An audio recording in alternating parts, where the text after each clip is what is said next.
Also, our opponent likes. All right, we just went live. I want to welcome everybody tuning in to the stream today. A very fortunate sequence of events have allowed me to welcome my special guest today, Runcor. His real name is Inigo. Inigo, do you want to say a little bit about yourself first before we dive into your review of your top eight run yesterday, where you went essentially undefeated into the Swiss, and unfortunately lost in the quarterfinals. But a good friend of mine, and always pleasure to have him on anytime. And we haven't had too many chances because he lives in Europe and I live in California, so there's a big time zone difference. But I took today off, and he happens to be free, so. Yeah, why don't we go ahead and do you want to say a little bit about yourself first before we get started?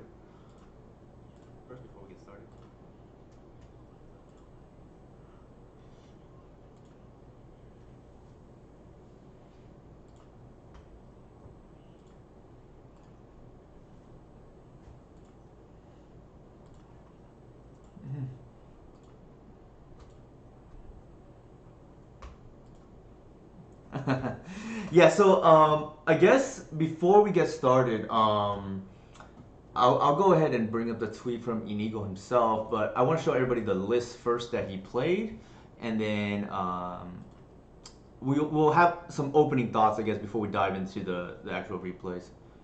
So, one second, let me do that.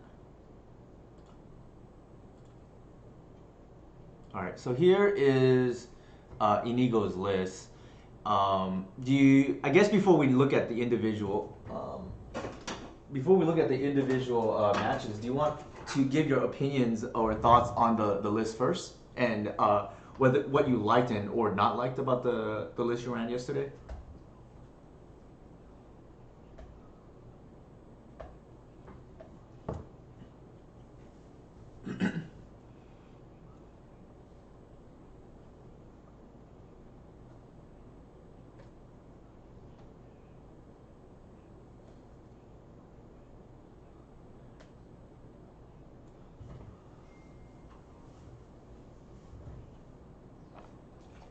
Mm-hmm.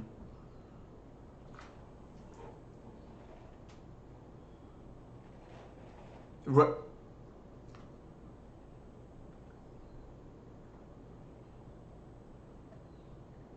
Mm-hmm. Mm-hmm.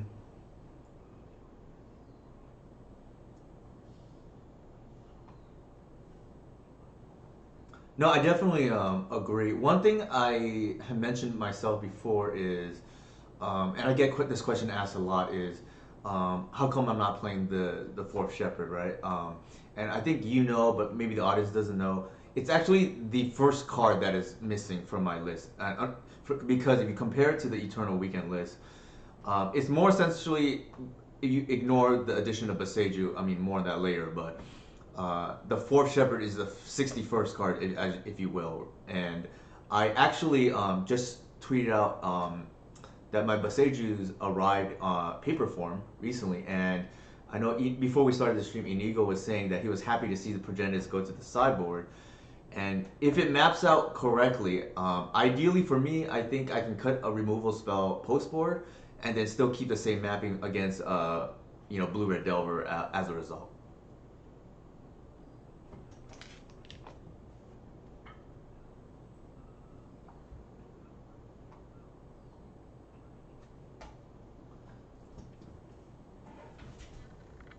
Mm-hmm.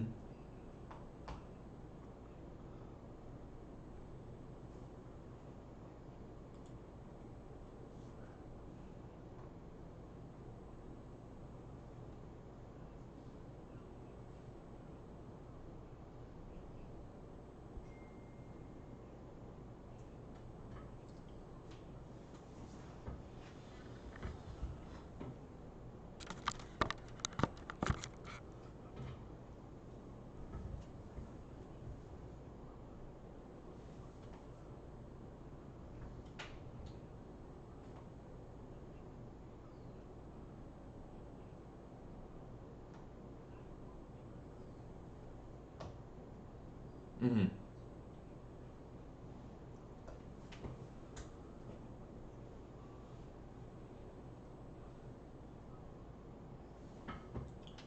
No, no, I completely agree. I think we had this off discussion a little bit offline, and the fact that Force of Vigor or Besage, especially in an Inigo or Runcore list, where you're running three copies of Besage, I think that can somewhat make up for the fact that we cannot hit artifacts with Snuffed Out, which, at least until Murktide region is banned or whatnot, or at least there's a cleaner solution, I think Fatal Push is soft banned at the moment.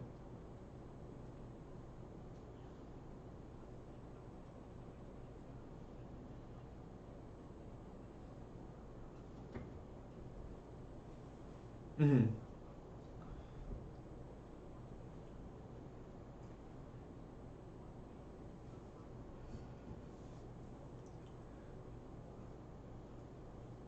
Uh huh.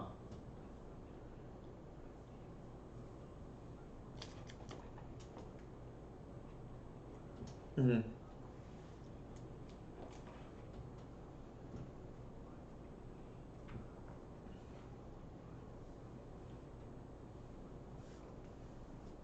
No. Mm-hmm.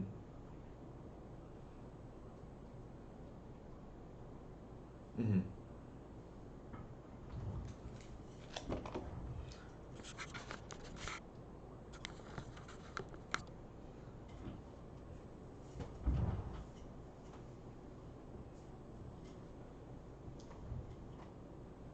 No, that I completely agree. And then I think most people who know, like you and I talk about the 75 almost every day, I would say. And then uh, while not identical, we at least share a lot of the same deck building philosophy. So I yeah, that's actually an illegal idea that I think I am very interested in trying because even before this top eight, on I want to say before I left for my trip, I just got back today, but Inigo brought to my attention, and he had a very good point. I just didn't have an answer for at the time, but Inigo mentioned, he said, this whole time you just want to play all good cards and you want to reduce the failure rate. The one card that goes against that philosophy is Progenitus. And I told you, you're absolutely right. I just don't have a good answer at the moment. And maybe the answer going forward is instead of have because the way I build my sideboard, for those who don't know, is I want to have enough cards to board out the natural order package. So that's generally five cards, right? Three natural order and two natural order targets, plus the collector oof out. Uh, what ends up happening is because I think endurance has to come in, and then we have three removal spells. That's six cards. But if we move the progenitor to the sideboard, it maps a little bit awkwardly. But if we go down to two removal spells, because in a vacuum they're less strong cards than endurance, that might be okay, right? Like that's something I was thinking about.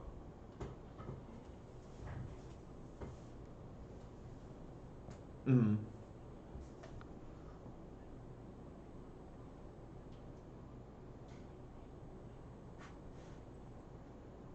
Right.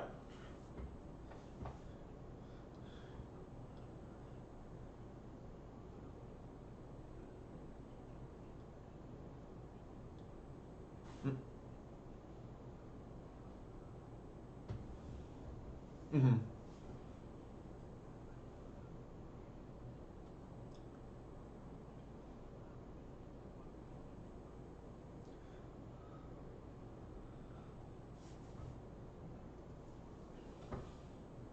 Mm-hmm.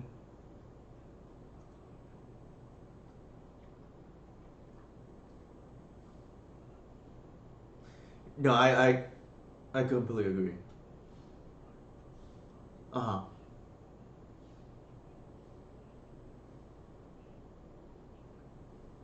Mm-hmm.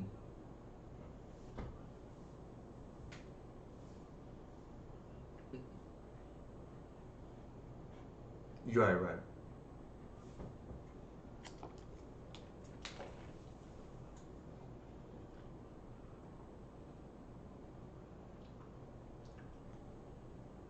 Mm-hmm. Mm-hmm.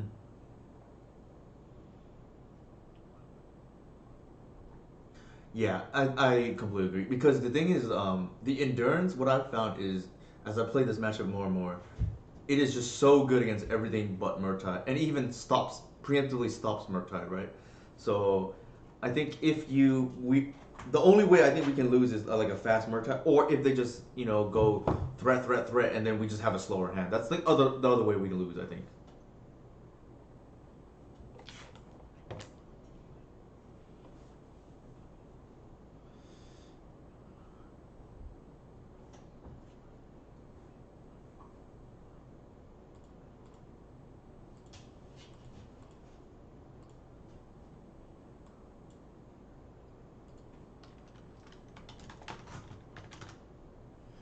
Okay, so I'm getting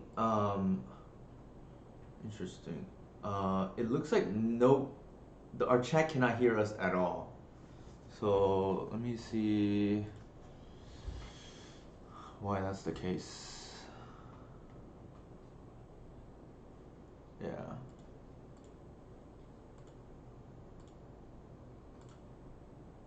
Okay. How about now? Hello, hello, test, test. Lumber Boy, can you hear Inigo now? Hello. Okay. Okay. So, okay. I wish that we had realized this Oh earlier, my. but it's okay. Better late than never. I appreciate that, Lumber Boy, for letting us know. So Yeah, I can do a quick recap if you want, like super quick. yeah, okay. Why don't we do a quick recap? Go ahead, Inigo. Yeah, so we just were talking for the technical issues about Newton asked me about how I felt of the deck, how I registered it, and I mentioned so I mentioned a few things. I mentioned I never felt for the main deck progenitors that he's been promoting lately. I've more I have a very strong opinion in favor of the four shepherds main because they provide a lot of free wins um, by activating. I want to mention, not by the uncounterability. And then I also want to mention that going forward, if the plan is to reduce the number of removals down to two Shriekmaws, it just makes sense. We have to keep at least two Force of Vigors, even if we play three Bosages like my list, because we have to split the. We have to be able to answer a different array of permanents that lock our deck in some way. Yeah. So So what? I think that basically I think that wraps up pretty nicely, to be Yeah. honest. So what Inigo was getting at is because of the Shriek Maw, and I'm not gonna get into why we're playing that too detail, but long story short, because it can't hit artifacts, the Force of Vigor might be a necessary evil. Not even, but a necessary card going forward. Also, one thing of note is if we do elect to play the Shriek Maws over the Snuffouts, that is conceding some ceiling in the deck to a higher floor against blue red. And if we do that, then it's nice to have a higher ceiling elsewhere in the sideboard. Yeah, exactly. So that's something we talked about. So you have to choose, let's say, your weaknesses and your strong points. So if you want to hedge on Delver, you probably want to make your Shriekmaw count higher than the other removals. Or if you want to, if you think in your meta is going to be, for example, a lot of Greenway Depths or Cephalic Breakfast, you probably are better off with Snuff Out. Like I think there's no question. Like Snuff Out is the best removal spell. It's just not ideal against Delver because of the life loss. Mm-hmm. Give me 1 second. I'm updating the title to include your name. Should be updated now.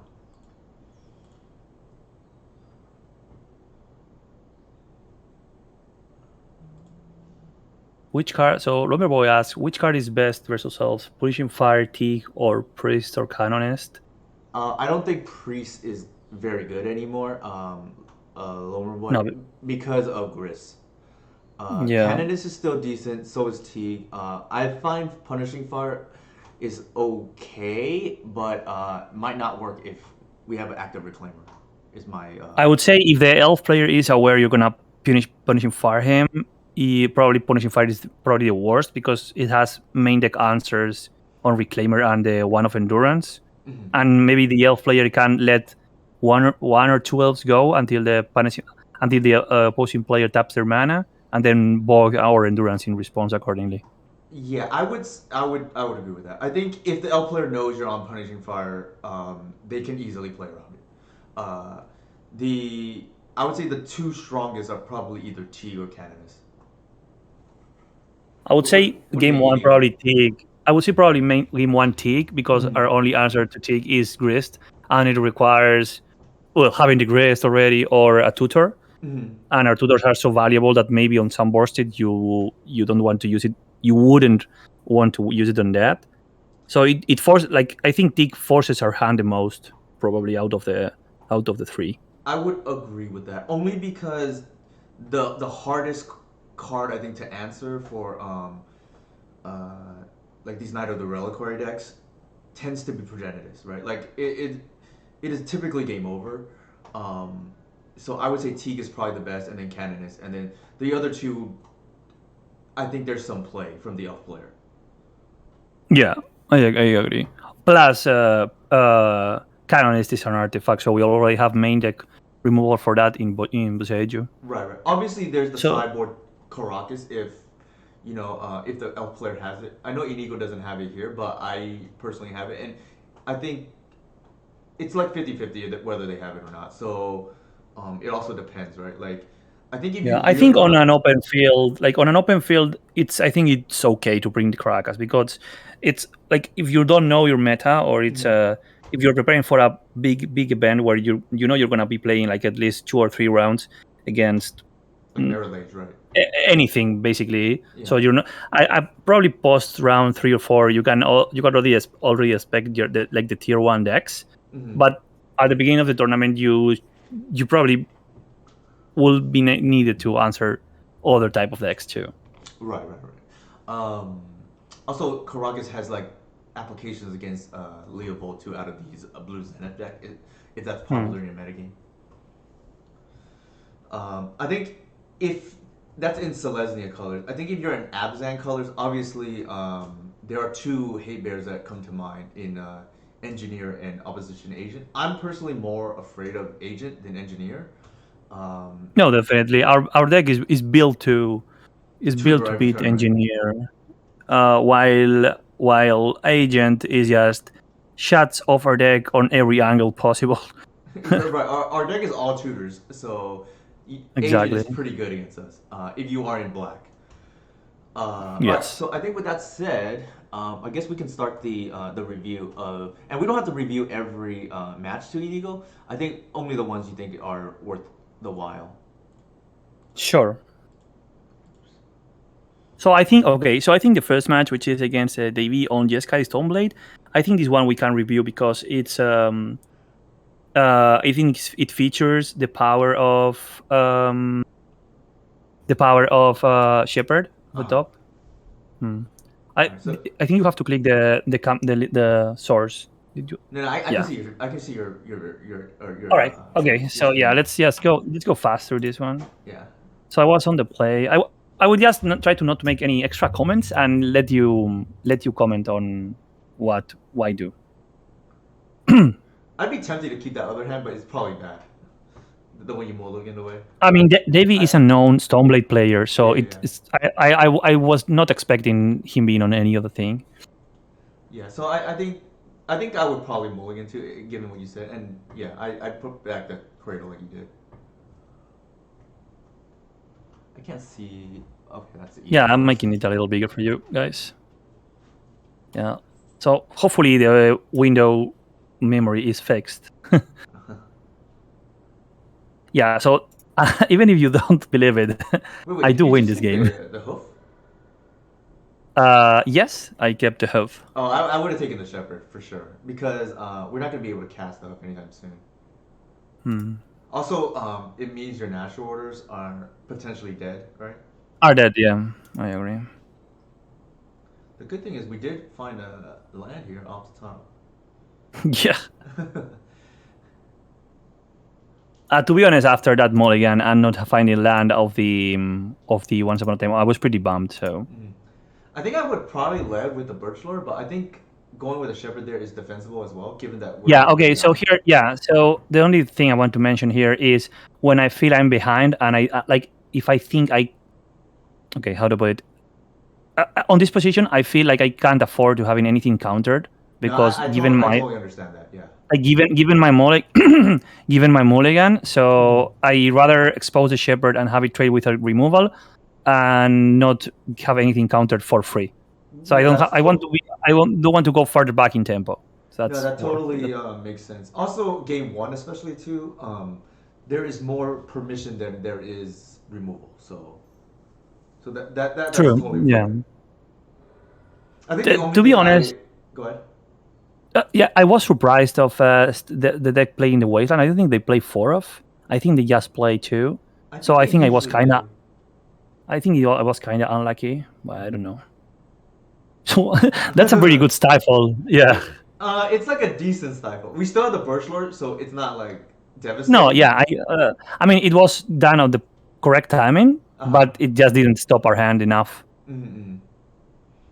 So I guess this is a good a good showing of why Shepard is so strong. For They sure. have four cans in hand. Probably he's had like right now his hand probably has some amount of counter magic in it, and they Uh-huh. just can't do anything about it. I think the big reason why we're so far ahead here is the opponent doesn't have any clock, right? That's Yeah, especially game exactly one. right. Exactly. With a Caldra would be so much different. So they just iteration and concede. Yeah. Right, right, right. Okay. I Okay. think So the only issue I have here this game first match or first game is getting the hoof off the ones. I definitely think I would take the shepherd there.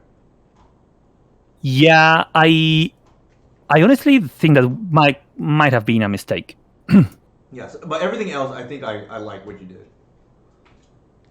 Okay. Can you see my screen now? I can perfect. Perfect. Okay, that was fast. Okay, No, so but you just hit played real play and cleanly let there, you comment. Inigo. Oh, look who it is! It's not Progenitus in my opener. Okay, so I think this is worth mentioning. I keep a triple VCO opener. I Mm-hmm. think VCO is um, with Birchlore one of our best ways to combat removal. Uh huh. And I also kept because of the snuff out because, as I said, well, he's as known. If even if he didn't show any pieces, we know he's a known Stoneblade player. Yeah. So snuffing out a Stoneblade player with a Caldra in hand, Uh huh. that it becomes instantly uncastable. I think that's a very strong play. That's why that's my reasoning for keeping this hand No, basically. I think the keep is fine. I just my only commentary I think so far is I noticed you kept the progenitus in, so that means you kept in the natural order package.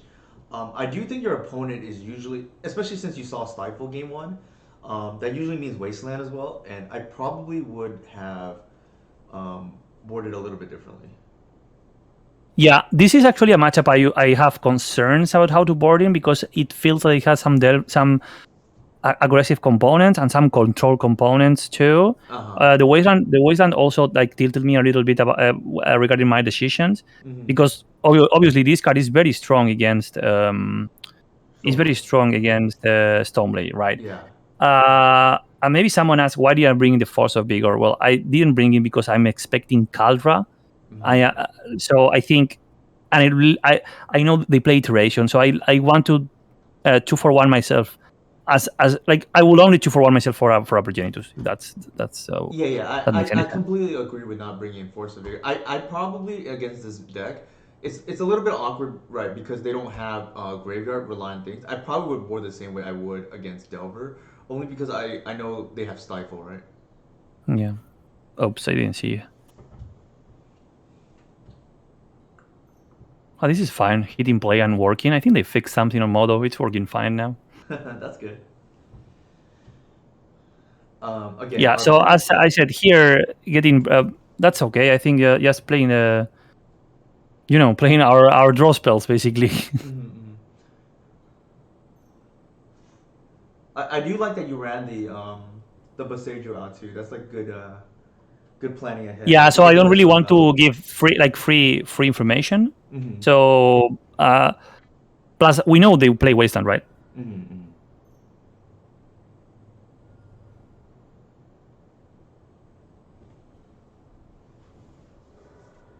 So yeah, I'm happy to see that wasteland. Well, happy, quote unquote happy, Mm-hmm. because my plan was to get Cradle, but of course, yeah, my reclaimer got killed.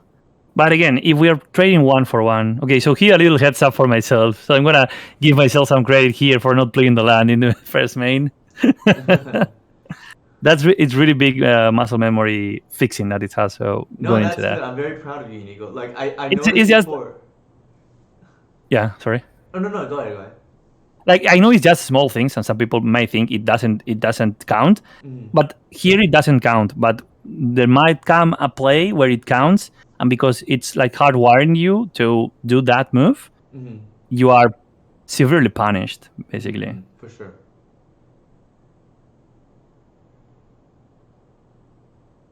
Here I could have attacked, but yeah, No, I actually agree with your line. I do not think the attack is worth the potential that they play removal during combat. exactly. I wanted my draw. Like, at this point, I'm pulling ahead thanks on the power of VCO. Mm. So I mean, if we trade down resources like this, I'm okay. I think the only thing I might have not done there is I don't think we needed to slam the collector oof on that turn and just because I don't really, especially since we know they have Stoneforge Mystic, I don't really want to have to play the Visager. Now, Hmm. obviously, we get punished a little bit because they have a Canonist, but that's a little bit different. Yeah, I think my okay. So this might be interesting. So here, yeah. So I got there. I got a Birch Lore, Mm-hmm. sacking the collector roof just to get the black Mm-hmm. for snuff out. So I wouldn't even, given that I was at 10, and the multi had already grown through Mystic Sanctuary. Like, I think that this was my only line, and like the only thing they could have was like Pause of Negation. One possible line that you could have taken, but it loses potentially to snuff to stifle is you could have gotten a Gris, Agreed, but but it doesn't lose to stifle. I really don't like. Yeah, but of course it loses to Stifle, but it also loses, like, it weakens our board the most, that line, Mm-hmm. because it requires sacking one creature for the Eno and another creature for the minus of the Grist. While Right, this right. line, so I might be a little bit tunnel vision on this, but this line allows me to make a play that allows me to answer the Murktide, and Uh-huh. at the same time, the next turn I have a big Dino Bash turn if nothing wrong happens. I So mean, that's why I got an elf. I think if nothing else, I think I like that you planned ahead. Even if we, debate on whether I like that better than the grist, I do like that you planned ahead. So that's at minimum heads up. That because here you have a nice turn next turn if they cannot answer the shepherd, right? Exactly. So right now they have to find something, or they're like, I mean, they're not dead on board, but almost.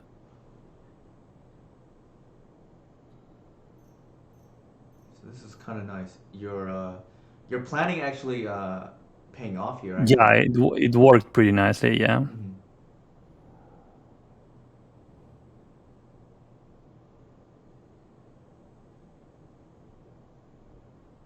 Do you stop the shepherd? Yeah. So there you have it. The fourth shepherd. Probably that is. And I also kept the cradle. uh, So yeah, that was just game. I think in That was that just game. situation, if it were me, I'd probably be tempted to force the block from the Stoneforge there by playing the cradle. Hmm. The reason being is because you don't want to put them batter score or something like that, or Cauldron Yeah. in this So case, right? here he activates color, but I don't even like, it's dead on board. Like, he doesn't even bother to block. He was like messing up with me. Yeah. So Mm-hmm. that was a good way to start the tournament, even if I multi 5 game one. No, I think. and no and Go ahead. and no land, and no turn one land. No, I think you played that very well, Inigo. I think if nothing else, you planned ahead, which I liked a lot. The Okay, only I one, think. go ahead. Sorry. I was gonna Yeah, say the. I think just. Yeah, sorry. Excuse me. I think the only thing I didn't like was the Once Upon a Time and getting the hoof, but I think everything that you did there was like definitely defensible. Yeah, I don't remember what the other options were, but it's possible. It's possible I was just cold from being with the first game. It's Hmm. possible. No, no, I definitely know where you're coming from. Um, Yeah. so we, So round two is Tess. I don't think this matchup is particularly interesting to review because my opponent basically. So I put my opponent down to I think like 11 of uh huh, after some beats, and then he had to burn Whiz to a grape shot in order to take off the natural collector that I opened uh huh, game one, uh huh. and then he just died to the ad nauseum because he didn't have because I put enough pressure on him. And Yeah, then game two, I think I just locked him and get the kill like in turn four with Dino Bash. uh huh. So there's not really a lot of piloting skill in this matchup. No, So I don't get any credit for this win. no, I agree, and I also trust your analysis of the of how it played out. So I trust your judgment on whether you think it's worthwhile or not. We can probably go ahead and Hmm. skip and pick, and you can pick Yeah, the matchup that's more interesting. yeah. The next matchup is gonna be Madness, and I think it's at least interesting because okay, I'm sharing the window now. So I think it's interesting because this matchup, personally, I don't feel we are very favored. I think it's very. I think it's very similar to the Blood Red Stompy matchup where Mulligan, like the Mulligan phase, matters a lot, and of course it matters if they have the. It I don't matters for our remember opponent, the. not so much against us. I think. I just don't feel. I don't like to play this matchup. I think it's very coin flippy. I don't think the piloting skills matters a lot. So like I don't have a lot to. Like I can't do a lot on my end to win more this matchup, right? So it's No, I don't know. I I agree with that. I don't really enjoy playing against these like coin flip decks, more or less. If that's how you yeah want to describe it.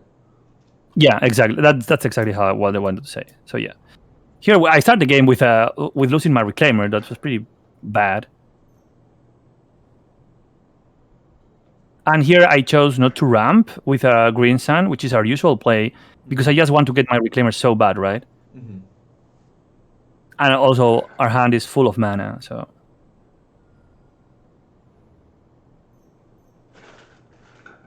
notably, Madness playing Once Upon a Time. Mm-hmm. Yeah, I just think Once Upon a Time is just one of the most broken cards that we've ever seen, and probably the most underplayed legacy card there is. Yeah, I think people are so used to for the cantrips that they see that card that quote unquote dilutes your deck or dilutes your because you have more spells instead of creatures. Mm-hmm. And I have a lot of people tell me, well, why don't you just play more creatures, the creatures you want to draw? But that's not the point. The point is the flexibility is the point. That The and casting on turn one is completely broken. Yeah, but the ability to sculpt your hand, even if it's only for turn zero, but Mm-hmm. that's something we are forbidden to do, Mm-hmm. play green players. So that's a very strong skill to have, card to have, effect. Mm-hmm. Okay, so here I think I block and I get my cradle. I Yeah. block bounce, get cradle. Yeah, no, that's good sequencing right here. I definitely can appreciate that, Brittany Eagle.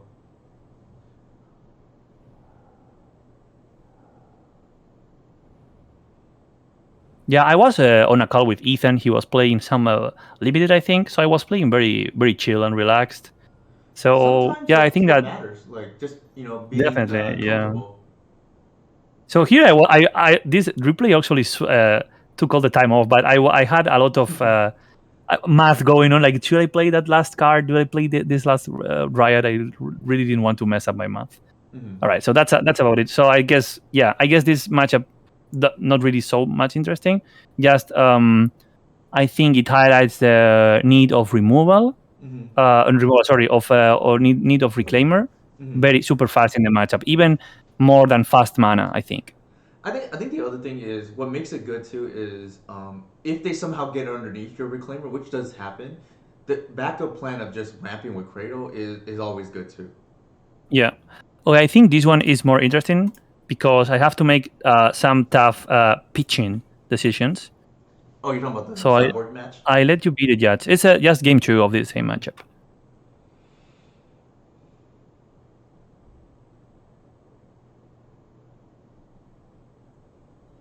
Okay, so I'm happy to see our endurance here, since I think he's one of the most powerful cards in the matchup.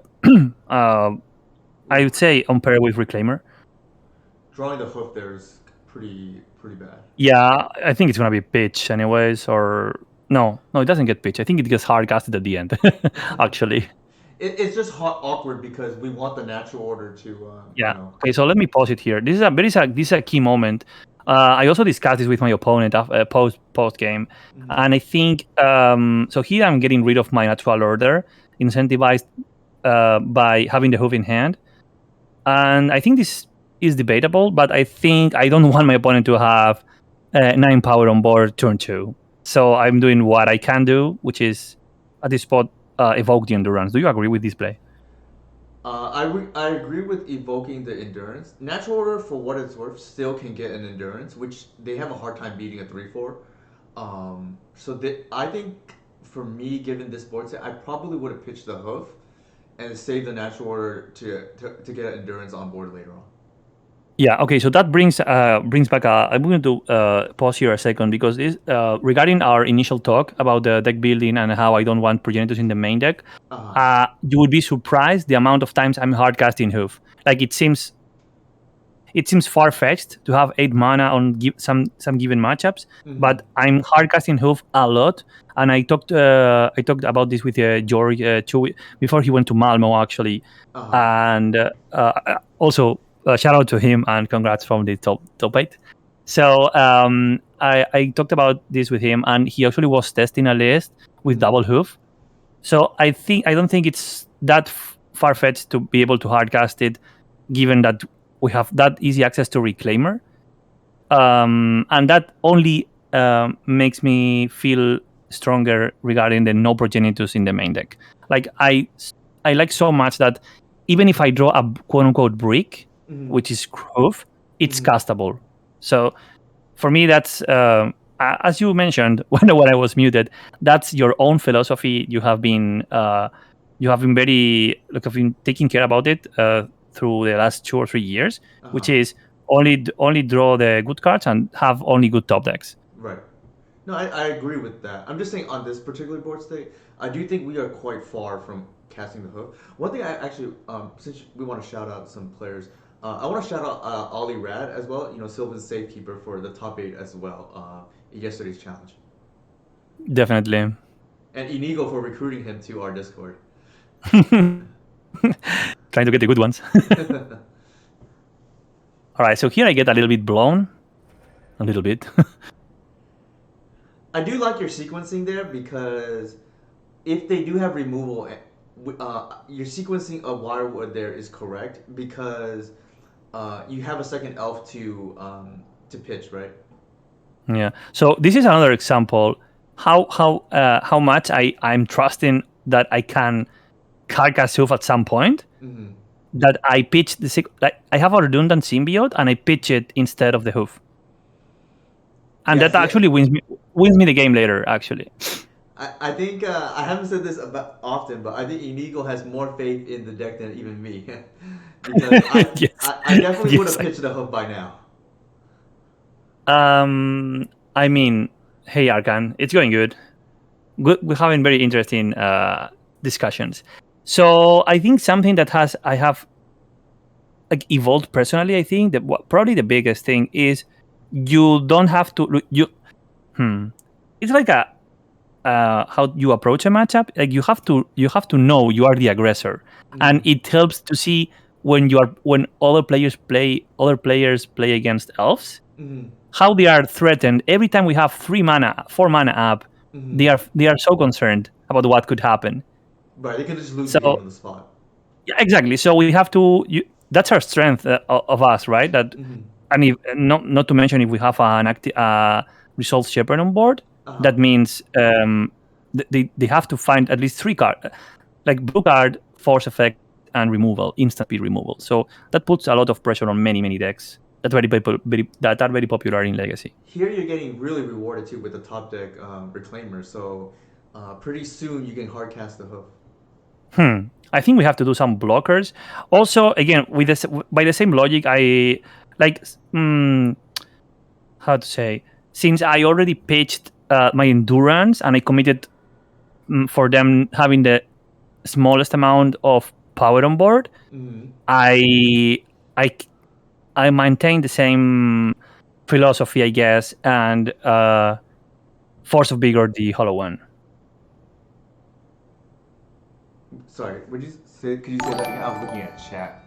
Yeah. So okay, we'll pause the replay. So given that I already take my decision of committing my cards by Mm-hmm. 2 for 1 in myself for to prevent them from having extra power on board, Mm-hmm. I was consistent with my line and pitch force to a single hollow one that it might feel bad value or minus EV, but I think if I allow them to build a strong board, Mm-hmm. I might lose. I'm already at 11, and if I block, I cannot develop No, no, because I have to I bounce. definitely agree with pitching for the hollow one as well. Yeah. Okay. So here, there's are two of my usuals of my stream. Sorry guys for not streaming lately. That's Ku and Master GT. I have some internet issues. I appreciate you coming to the mothership, let's call it, which is Newton stream. So we're reviewing the my yesterday's run, and I'm exposing my plays to Newton and you guys to so we can all learn and improve. So I know Chad has brought it up before about Allosaur Shepherd. I do think the card is personally a little bit overrated. I don't even think it's the strongest creature in the deck, and I think Inigo would probably agree with that assessment as well. I think No, it's not the Reclaimer. strongest in the deck, especially the copies. I would say the third and fourth copies have way less because you want to have the extra one in case you get the first one removed. But I think there's some merit to having we talked about it, right? It provides some free wins, but It it's does, not yeah. free of cost because you can, if you have the same way you can, how to say, you can flood on lands, you can flood on reclaimers, and that sorry on shepherds, and that's not good. Yeah, I think I don't know. I personally don't think it's close. That Reclaimer is significantly better than Shepherd, and I know there's some disagreement in chat, but what do you think, Inigo? I think you would probably agree with me, but that Reclaimer is by far the better card. I think it's better. Yes, we usually do this on very rare occasions. How to say, you can sculpt a win from an empty board with a reclaimer because it fetches arbors for a possible top deck natural order. It fetches cradle. It controls the graveyard. It grows to a mini Tarmogoyf size. On earlier iterations, it's fetched Late of the Hydra, Bounce Lands, Caracas. I don't know. It has so many applications Mm-hmm. that I don't know. You have to respect that value. It's amazing value.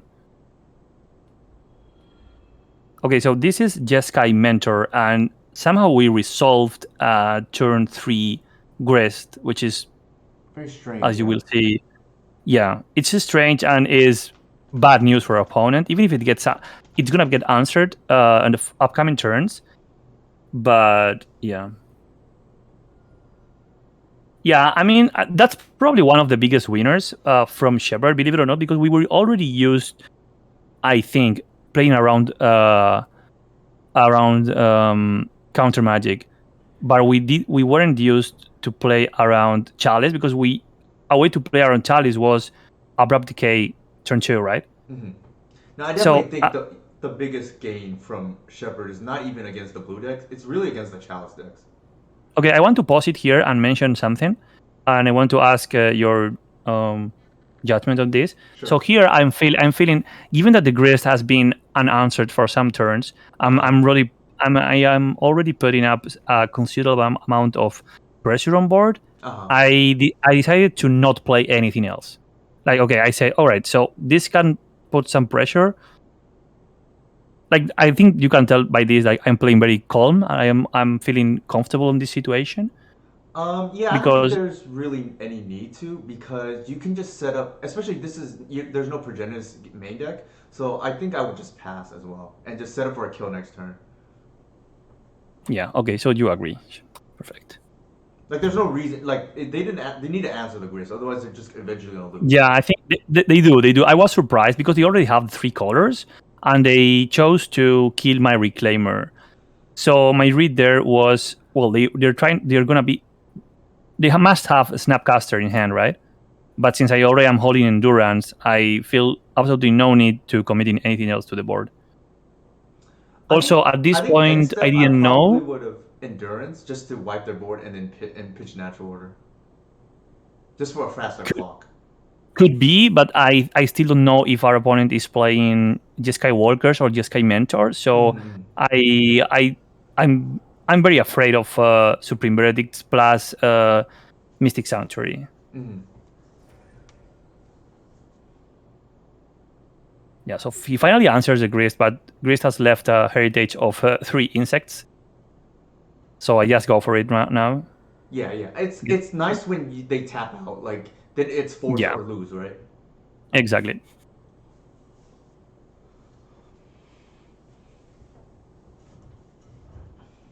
So I must say, I don't know what they touch on Moto, but it's definitely working much better for me now. At least the replay portion of it.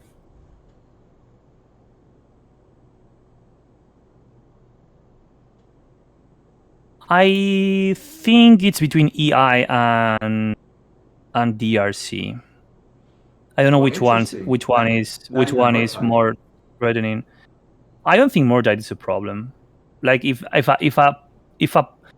a format with the power level of Legacy can't manage a vanilla 7/7 flyer, I mean, I don't know.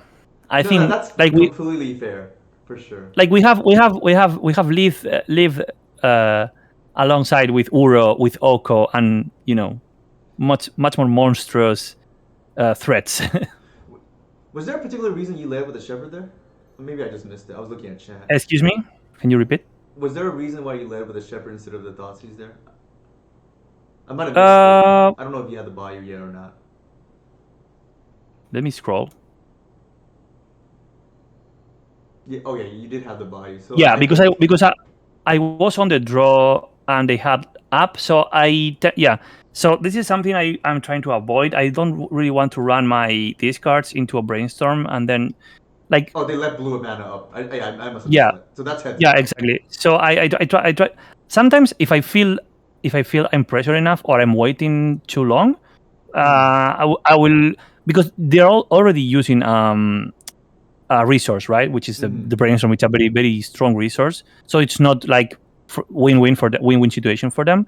But still, I like to squeeze all the juice out of the discards. Mm-hmm. No, definitely. Against these control decks, there's nothing a Tundra player hates more than you knowing their hand. Exactly. Yeah, exactly. I think we all. So when I was struggling a lot against Ozymandias' take of Jeskai Mentor, Uh-huh. okay. So here I just resolve that, and they don't This is have. the easy Yeah, they mode, don't have. right? Yeah, exactly. But the thing is here. The thing is here. They use the fluster on the Thoughtseize. So that trade, I'm happy to take. Right, right, Right. right. Thoughtseize is just incredible in these control matches because, like, they where the Tundra player has advantages, they can sequence in a way that they don't care about certain spells. It's obviously harder once we all play all good cards, but then here you essentially you protect the way for a natural or outside of top decks or Or brainstorm. yeah, like you probably gonna be taking either a removal or a counter spell, especially after they plowed my shepherd, Mm-hmm. and I have a hand with triple natural order. Mm-hmm. What I was gonna take with Thoughtseize was gonna be a counter spell. So Mm-hmm. they are basically saving me 2 life by fluster storming the Thoughtseize there. Right, for sure, 100%. Yeah, I don't think there's anything else. I think they play one more turn, but I don't think there's more interesting thing in this matchup. They just don't answer the progenitors. I don't recall. So I think it's just a turn clock. Yeah, that's it. They just concede. All right. So at this point in the tournament, we are 4-0, 8-0.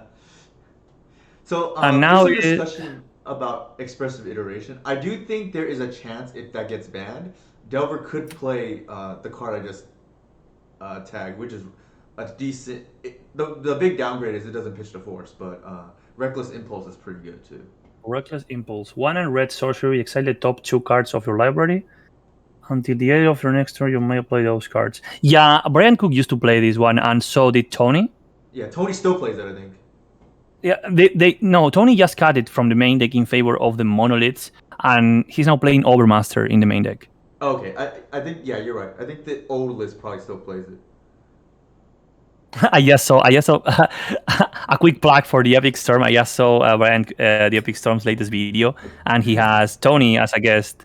And the Epic Gamble being as a prominent problem as it is against elves, I considered it was a good use of my time to see the deck tech portion of it. So I think your opponent is on D&T, right? Yes. So I see Yorion revealed, and I'm already happy. Oh, quick pause. Yeah. Sorry. Yeah, my opener is very bad. I think I Very would have bad. mulliganed that, by the way. Yeah. Because you had two I, arbors, I, right? I, yeah, I had, yeah, you might be right. I think it's close, but I probably would err on the side of mulligan on that. But like I said, I don't really fault people for So keeping because I think we also talk about this very often. I think the DNT Elves matchup is decided basically on the 7 you are dealt, because if they have a hand that is anti-glimpse and you have a glimpse centric hand, so if they have like turn 2 spirit protected with mother, for example, while if you have like turn 1 green sun into glimpse and elves, you're most likely gonna lose that game because you're gonna get any value out of it. And the other way around, if they have for example a Jita hand and we have a symbiote hand, then we are very very favored. I think that's how I see the matchup, at least.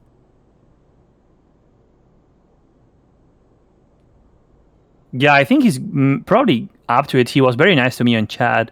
I invited him to the Reclaimer Discord because he asked me about some of my card choices, and he mentioned that he is taking advice from Fluffy, which is an amazing guy to get advice from. Obviously, he always does so good with elves, and I also think the adapted version of Nettle Elves with 3 Can you once upon pause a for a second, time. Inigo? Yes. So on turn 2, did you just play Reclaimer and nothing else? You have 2 mana up. Unless I missed something. Wait. Unless you Sure. Green Sun.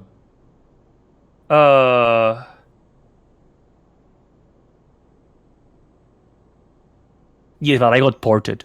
Oh, you got port. Okay, got it. Okay, I was missing something. Go ahead. Yeah. You can continue. No. This game is pretty interesting because quick plug for the D&T players. How this player plays the game 1, I think this is how you win against elves, which is full control mode. Don't let me use my mana and just hit me where I cannot fight, which is on the flying department. I just can't block flyers, so you can just go over top of all my elves. And I think the game, this is my first loss here. I think in general, like if we're just gonna spill our secrets here, Inigo, in general, that's how you beat elves. You don't really try to counter their stuff. You try to choke their mana. Like I'm giving away obviously our secrets, but that's okay. Yeah, but again, this given that my hand was very landlight, they got away. Well, landlight, but it was very bad lands, right? I had 2 arbors. I had a late reclaimer. Now I top deck bog, and they have 2. They're gonna have soon 2 active ports. So this game was it didn't look good for me.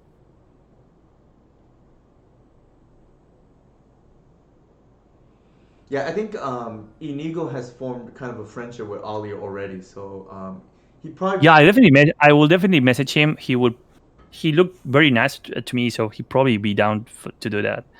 Yeah, I'd be. And The I way, think, go ahead. yeah, I think just doing these kind of things helps helps us all to improve. I definitely agree. Yeah, I think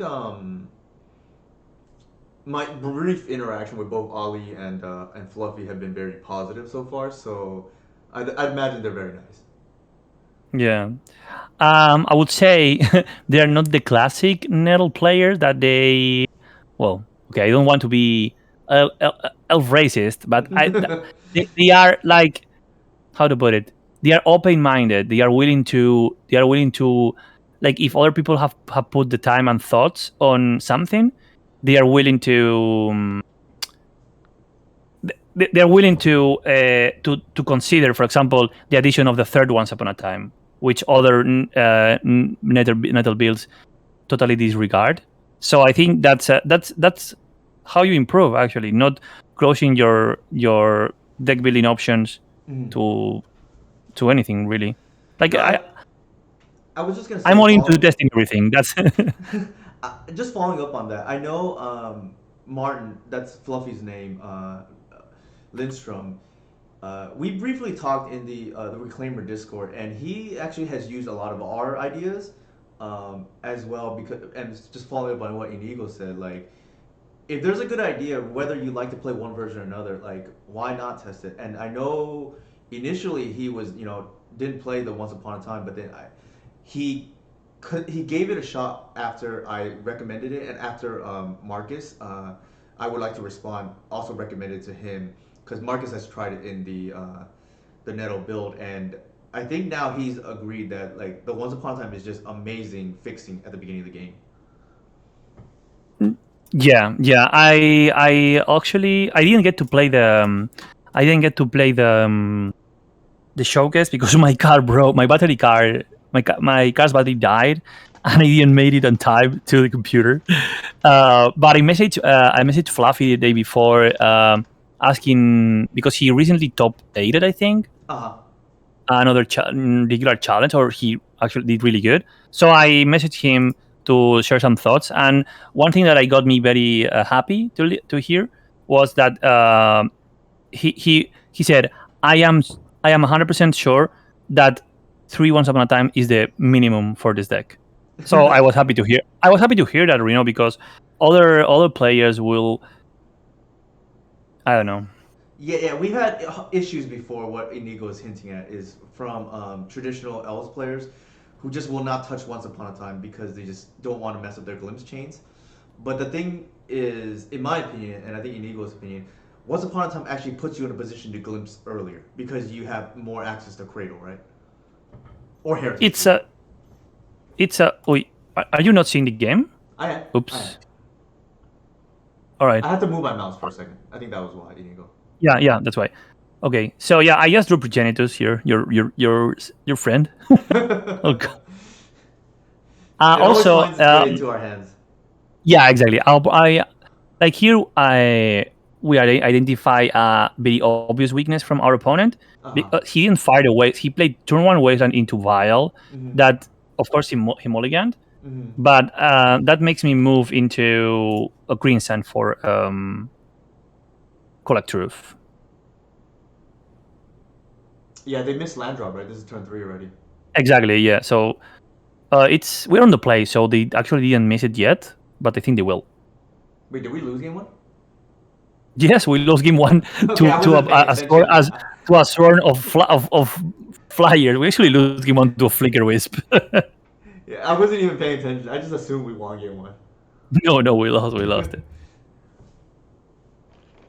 Okay, is it? Yeah. Okay.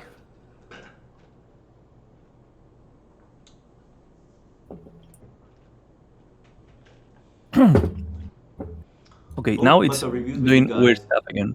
Oh, okay. Thank you for the kind words, Forza Mano.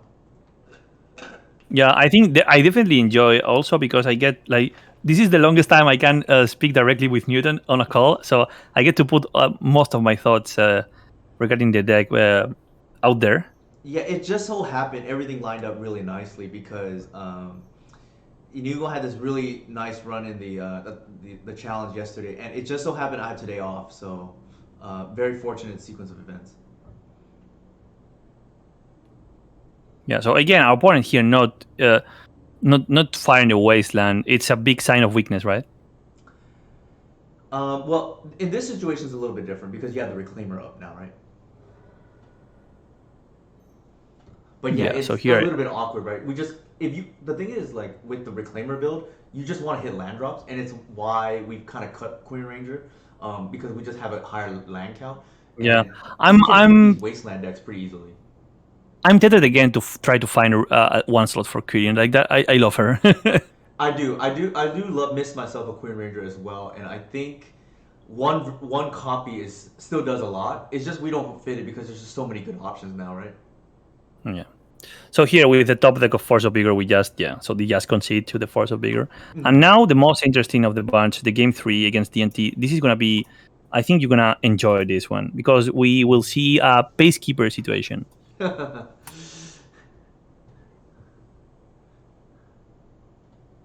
Yeah, Queen Ranger definitely, I think, very high floor card. It's just that we don't need a high floor card anymore. Yeah, I think the main deck is so that I think I haven't. This is the longest time. Like everybody who knows me and is on my stream, you will know how I like to brew. Oh, okay, did you see? Did you just see that double progenitus? Yeah, I Oh definitely. It's just the worst feeling to open with that card. it is. It really is. It really is. All right. So I was saying, what was it saying again? Uh, oh man, I went blank. I don't remember. What was he saying? Something with progenitus, maybe, or Nope. Priestkeeper. Yeah, the peacekeeper, right? So the peacekeeper situation that require a very specific answer. So I Mm-hmm. think here on this scenario, for example, uh, I am rewarded, or I think my play was rewarded because I was like super patient with the snuff out here. Like I know we recently discussed the peacekeeper, and I know the D&T players love to lock us out of the game. Mm-hmm.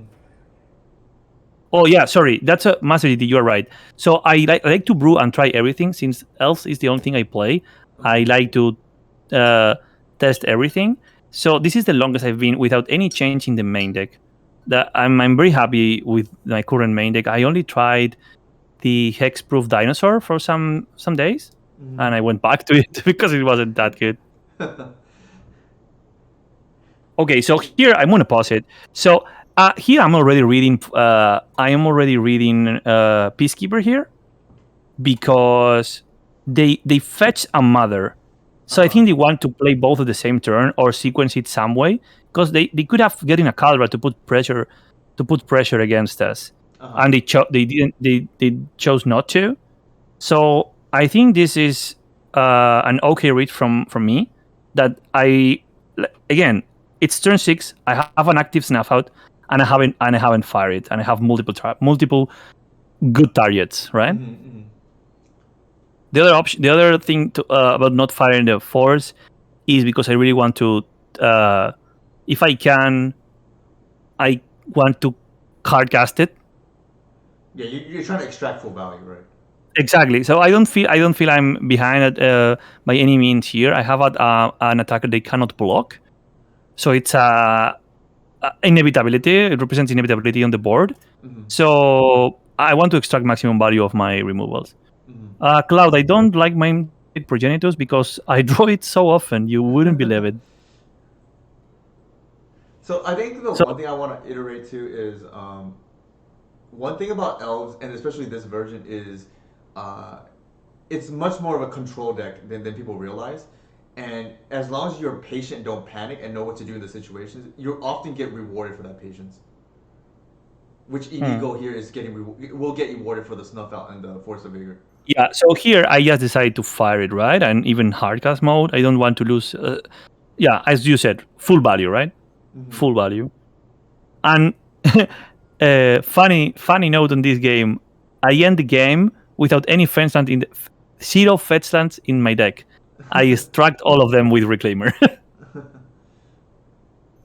Progenitus is very good, and I will agree it's free. It's GG against some decks, but I think even when the matchup is like well, specifically when the matchup is good, if you draw it, you are losing so much. You are losing so much. So because where Progenitus tends to be good, Natural Order for Crater Hoof tends to be not that good. That makes sense. Mm-hmm. Okay, so here I still cannot. Like I am locked basically. I have to.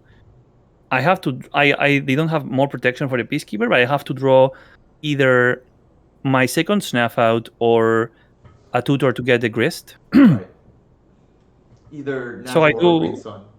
Yeah, so that's what I find. I do what the Reclaimer gamers do here, which is just this is interesting. Why I don't go for it this turn, I don't remember. You probably, if I were to guess, waiting for another kill. Because we can't actually kill through this board yet. Well, I guess I think the no. the I speed remember bump now. against wood. I remember now. I think you're gonna like my reasoning. So Uh-huh. I really want to win on a single swing next turn because they're already at 5, right? Uh-huh. So and because 2 of the blockers are enchantments, and I have a Mm-hmm. Force of Vigor, Mm-hmm. so I want to remove 2 blockers At before instant speed, going right? for it. Yeah, on their turn, right? Because Mm-hmm.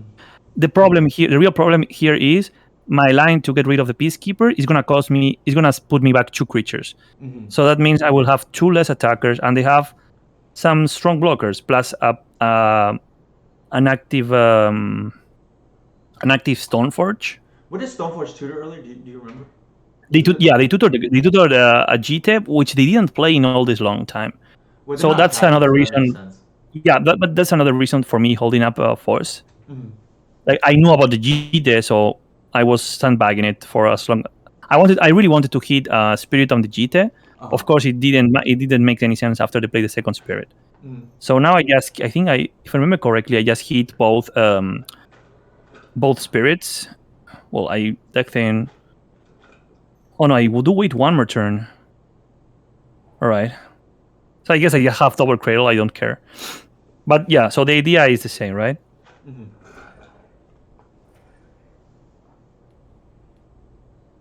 Yeah, that's true, Baku. But that's actually a good point. So Baku says here, GT was stopped by UF, but they already played two recruiters. So Mm-hmm. actually, on one of the earlier turns, I was thinking the line was gonna be recruiter for Solitude, kill my collector roof, and try to connect with GT because they didn't really know about my snuff out, right? Or my Force of Vigor. So I was willing to pitch my Natural Order or try to hard cast it because I knew I would have 2 targets. I would have the Spirit of the Labyrinth and the GT would play, but somehow their instinct made them go to the Peacekeeper lock. My guess is they probably play against less experienced elf players who are not adept at beating a peacekeeper in the past. So they maybe have a false sense of security because what I've noticed is there's a big range of elf players in terms of their ability to play through peacekeeper. I personally only lost that card once, and that was because they just used it as a time walk to, so they have lethal on the crackback. I think that card is easily beat if you plan ahead. But I Yeah. think a lot of elf players probably either their deck list is cold to it or they don't plan ahead is why they lose to it. Mm. So here, right, achievement unlocked, right? Get all your fetch lands out of your deck, right? I have 0 fetch lands left. Can we take So a I quick think break, Inigo? I need to use the restroom real quickly, but yeah, I'll yeah, let I you will do the same. answer I chat's. will. Oh no, okay. So I will stay with the chat. Yeah, sure. Okay, so I'll be back in 1 minute, but I need to use the restroom and I need to turn off something real quickly, the air Yeah, conditioning. yeah, no problem. That's okay. Um. So yeah, Baku. I usually think I think they rely a lot on Peacekeeper because maybe some lists they think so. Maybe my opponent Googled the latest published elf list, and I think that was a list with triple Shriekmaw. So maybe they didn't think we had insta speed removal, and that's why they went for this line, because the list with triple trick mouse have a harder time beating the peacekeeper boards. But at least I'm gonna tell this from the elf perspective. If you are a D&T player and you can make your GT connect, even if it costs you a recruiter and a solitude, I would definitely do it. Shigma can be also fine. Well, that will require you to get the vial to 5, which is a lot. But yeah, definitely activate vial, kill your creature. That has to be has to be has to be nice.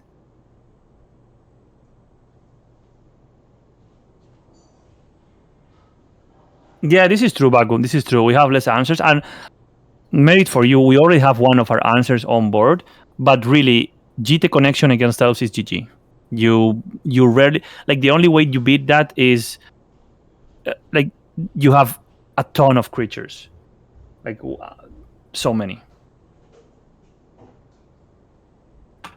Okay, so this match was, yeah. So I think the highlight of this match was I guess being patient on this snuff out, and like basically trying to draw full value of the Force of Vigor and the snuff out.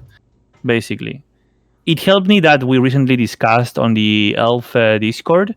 We recently discussed how to break stalemate situations with Peacekeeper. So, given that we discussed that earlier that week, I was already planning on getting Peacekeeper, I guess. That's why I was extremely patient with that snap, I would say.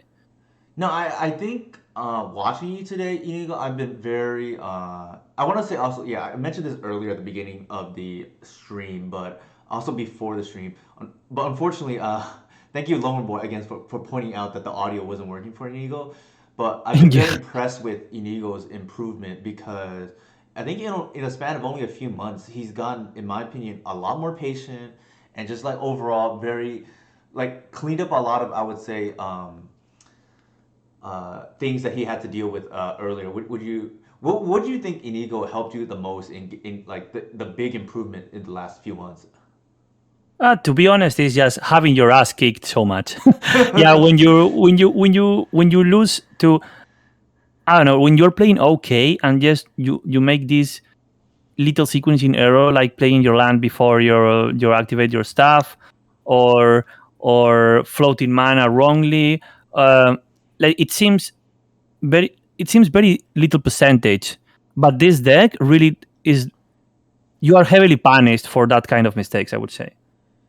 And I'm definitely still punished. I don't think I played perfect, but I think that the way you approach a matchup, where you have to, okay, so this is a control. You have to be patient, not rush to play your things, and then you also have to know how to switch gears and be aggressive, and be okay. I will play everything out. I will try to have a big Dino Bash turn, and that's how I will try to beat you. I Like think. like Oh, go ahead. I'll let you finish first. like this deck is, I think you mentioned, you embodied the soul of the deck very well in your Twitter post, that this deck has so many different elements from aggro, control, and combo, that you have to be able to switch your mindset accordingly. Yeah, I think you're absolutely right. I wasn't even gonna mention that, but that's a good point, Nico. What I was gonna mention was that uh, the reason why you get more punished, in my opinion, with this deck than others for little mistakes is because other decks, the way that the board develops, it tends to be linear growth, whereas with a deck like Elves, it's exponential growth. So what seemingly is a small mistake on turn two, a lot of times from what I've seen, that will lose you the game. Like, and I'm writing an article right now actually that's gonna come out. It's gonna come out in two parts, but on just sequencing within the first two turns because I think that's where the majority of elf players lose the game because Well, yeah, all the mistakes snowball into the late game. So snowball is the best word to use. I'm glad you used it, Inigo, because you it has a cascading effect. exactly, yeah. But what I think you mentioned this, like, given that it's an exponential growth deck, it's also an exponential punish deck. And I think that's very true. It's funny, but it's Very true. No, I would agree. I never thought of it that way, Inigo, but that's actually very accurate, I think. Okay, so here I was punished by the main deck Palace Jailer, which I think is a very very strong card here, because it allowed them to have an extra card on that turn and unlock them from the collector roof. At this point, I still don't know what I'm playing against because I see Esper colors, I see Mm-hmm. Vial, so I'm getting Esper Vial vibes, Mm-hmm. but the Esper Sentinel, I don't know. Like this guy usually plays things with artifacts, in my experience, or from what I've been playing him against. They usually have play Doomsday So too, and I know this is not Doomsday, so. yeah, I mean, definitely not Doom. Not this is not any Doomsday Shell. No,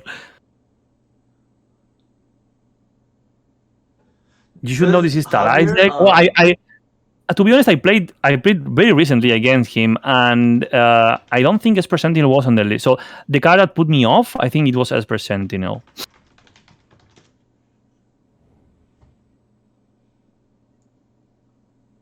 Anyways, I think it's a wonderful card to include. Don't get me wrong, but the card that really put me off was Esper Sentinel here. So okay, now it's clear what I'm playing against, Yeah, yeah, yeah. and There's no and mistake after that. exactly. So I was very I was very not. It's not the word is not sad, but like I felt the win was so close Hmm. because they get one extra card of the Monarch. So I don't know really what the texture of their hand was, but I had lethal net the following turn. So maybe maybe here slow rolling my board or slow rolling natural order was not the best choice here. I don't know. Of course, if I I would have, think given what you saw, I don't fault you for that because I wouldn't guess that for the breakfast either. because it could be Esper Vial too, regular Esper Vial, right? It could It, be. it, it could be just with like Nettle, Esper Sentinel for some reason, right? Exactly. Okay, so yeah, that game. He just plays the illusionist, gets the nomads, and I'm being comboed off here. Right. So yeah. Okay, let's go the next game. I think if it were me, I would probably just like allow them to mill their deck just so you have more Oh, I information did, to. I did because I wanted after I just do it for stream reasons. Uh, So I did because I really was curious about the Esper right. Sentinel. So Especially I really because of wanted to that. see what the rest of the deck looked like. Mhm. In a league, I probably wouldn't force them to do it unless I really, wanted to win for some reason. But I think in a what's it called in a challenge, it may be worth it just to see the deck, right? Hmm. So this is just a great hand, right? Yeah, I think so. It's like it does a lot. Hmm. What did you take? Okay, you took the Stoneforge. Yeah. I didn't see the rest of their hand. Their hand Oh, I see it was now. I see it now. Force Plow Shuko. Thoughtseize they just used on two lands. So it's not very impressive. That's why I take the Stoneforge. It represents the most action. Mm-hmm. And given this hand, I was afraid of because my hand is not great either. Mm-hmm. Yeah, we're So playing a slow like game right now, anyways. exactly. So Caldra representing sorry. Stoneforge representing Caldra. I was a little bit afraid because my hand right now is not equipped to raise that. So that's why I took the Stoneforge basically. I think today, watching this, the most I've been impressed with you, Inigo, is just even if I don't necessarily would have taken the same line, I really appreciate and am impressed with the planning ahead, which is huge in this kind of deck, right? Like Yeah, you it's plan it's. ahead, you know that the game's gonna go long. I think playing that challenge with my friend Rodrigo Mm-hmm. with Ant really helped me value, and I think Ant is a deck that is so important to plan ahead. And Yeah. also So. Baku that's here. So I think both Baku and Rodrigo letting me watch them play some challenges Mm-hmm. with their pet decks. Made me more, you know, more aggressive sometimes and more patient some other times. Mm-hmm. So yeah, okay. So I just had the perfect draw, right? Yeah, for And sure. they had the force. They had the force because if you didn't notice, well, I think on the replay it doesn't show, but when I cast the grist, Uh, there was a big pause there. well, we So also know the force from the Thoughtseize, right? sure, but I was willing to play into it. There's no way I'm not slamming a grist No, on no, a for board sure. like this. I agree with that. They're just So thinking about whether to do it or not because they know about the yeah, so rules. I just put them to the test. So Mm-hmm. do you have it? That's it. So they didn't, and we just top deck the shepherd Mm-hmm. again. I think so. This win wouldn't be possible without the top deck shepherd. For sure. If imagine if it was progenitus, please don't, God no, no progenitus. But Did I you think did you board any progenitors for this matchup or no? I think I did Okay. Oh yeah, you did. because sometimes this matchup slows down a lot. It does, Like we especially just if they seen, keep right? a plague engineer hand. Yeah. Yeah, and also because both sides are playing this card as a way to interact with the opposing deck. Uh, So it usually is a low resource, super slow placebo speed game, and I think that's where Progenitus shines. no, I like that a lot. Okay, so yeah, I just get it, and well, we hit something in chat, but that's I'm gonna avoid that. Okay, so at this point, that was game 2. Mm-hmm. This is gonna be great. I think this game 3 against the Breaky, and I think I moved to 5.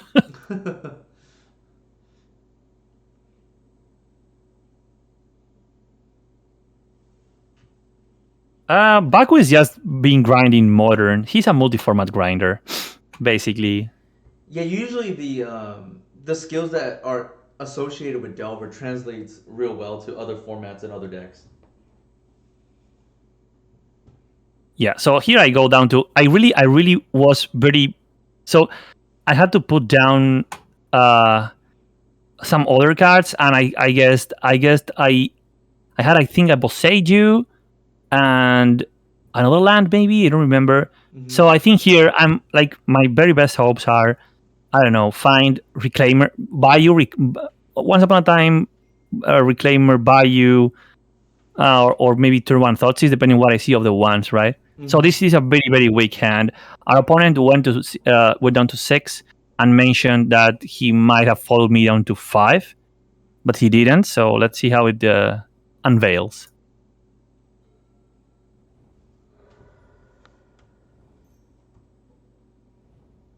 So here I'm already scared because he might be, like jogging, and maybe he suddenly has Illusionist and I'm dead. All right, so I'm gonna stop it there. We see Force, Battleskull, Land, and Canonist. I think it's obvious we take the Canonist. There's no pitch for the Force, and Battleskull cannot be played. So this is the only playable card, basically. Your opponent wasn't joking when their hand is bad too. No, there was, but you never know, right? Yeah, you never know, right? They could just be, saying whatever. Yeah, they were very chatty, if nothing else. So they top deck a Stoneforge, which turns on the Battleskull. Mm-hmm. And I am graced again with a Shepherd. What did they get off the Stoneforge? Oh, they failed to find. They failed to find. This is also impressive to me because they chose Battleskull over Kaldra, or maybe they don't run Kaldra at all on this version.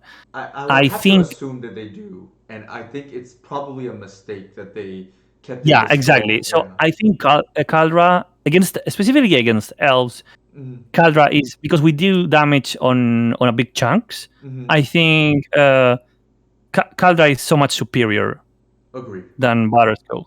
Plus, of course, Battleskull can be fogged with Elf plus Symbiote. Another interesting thing is the lack of a GT overall in the 75 is worth noting.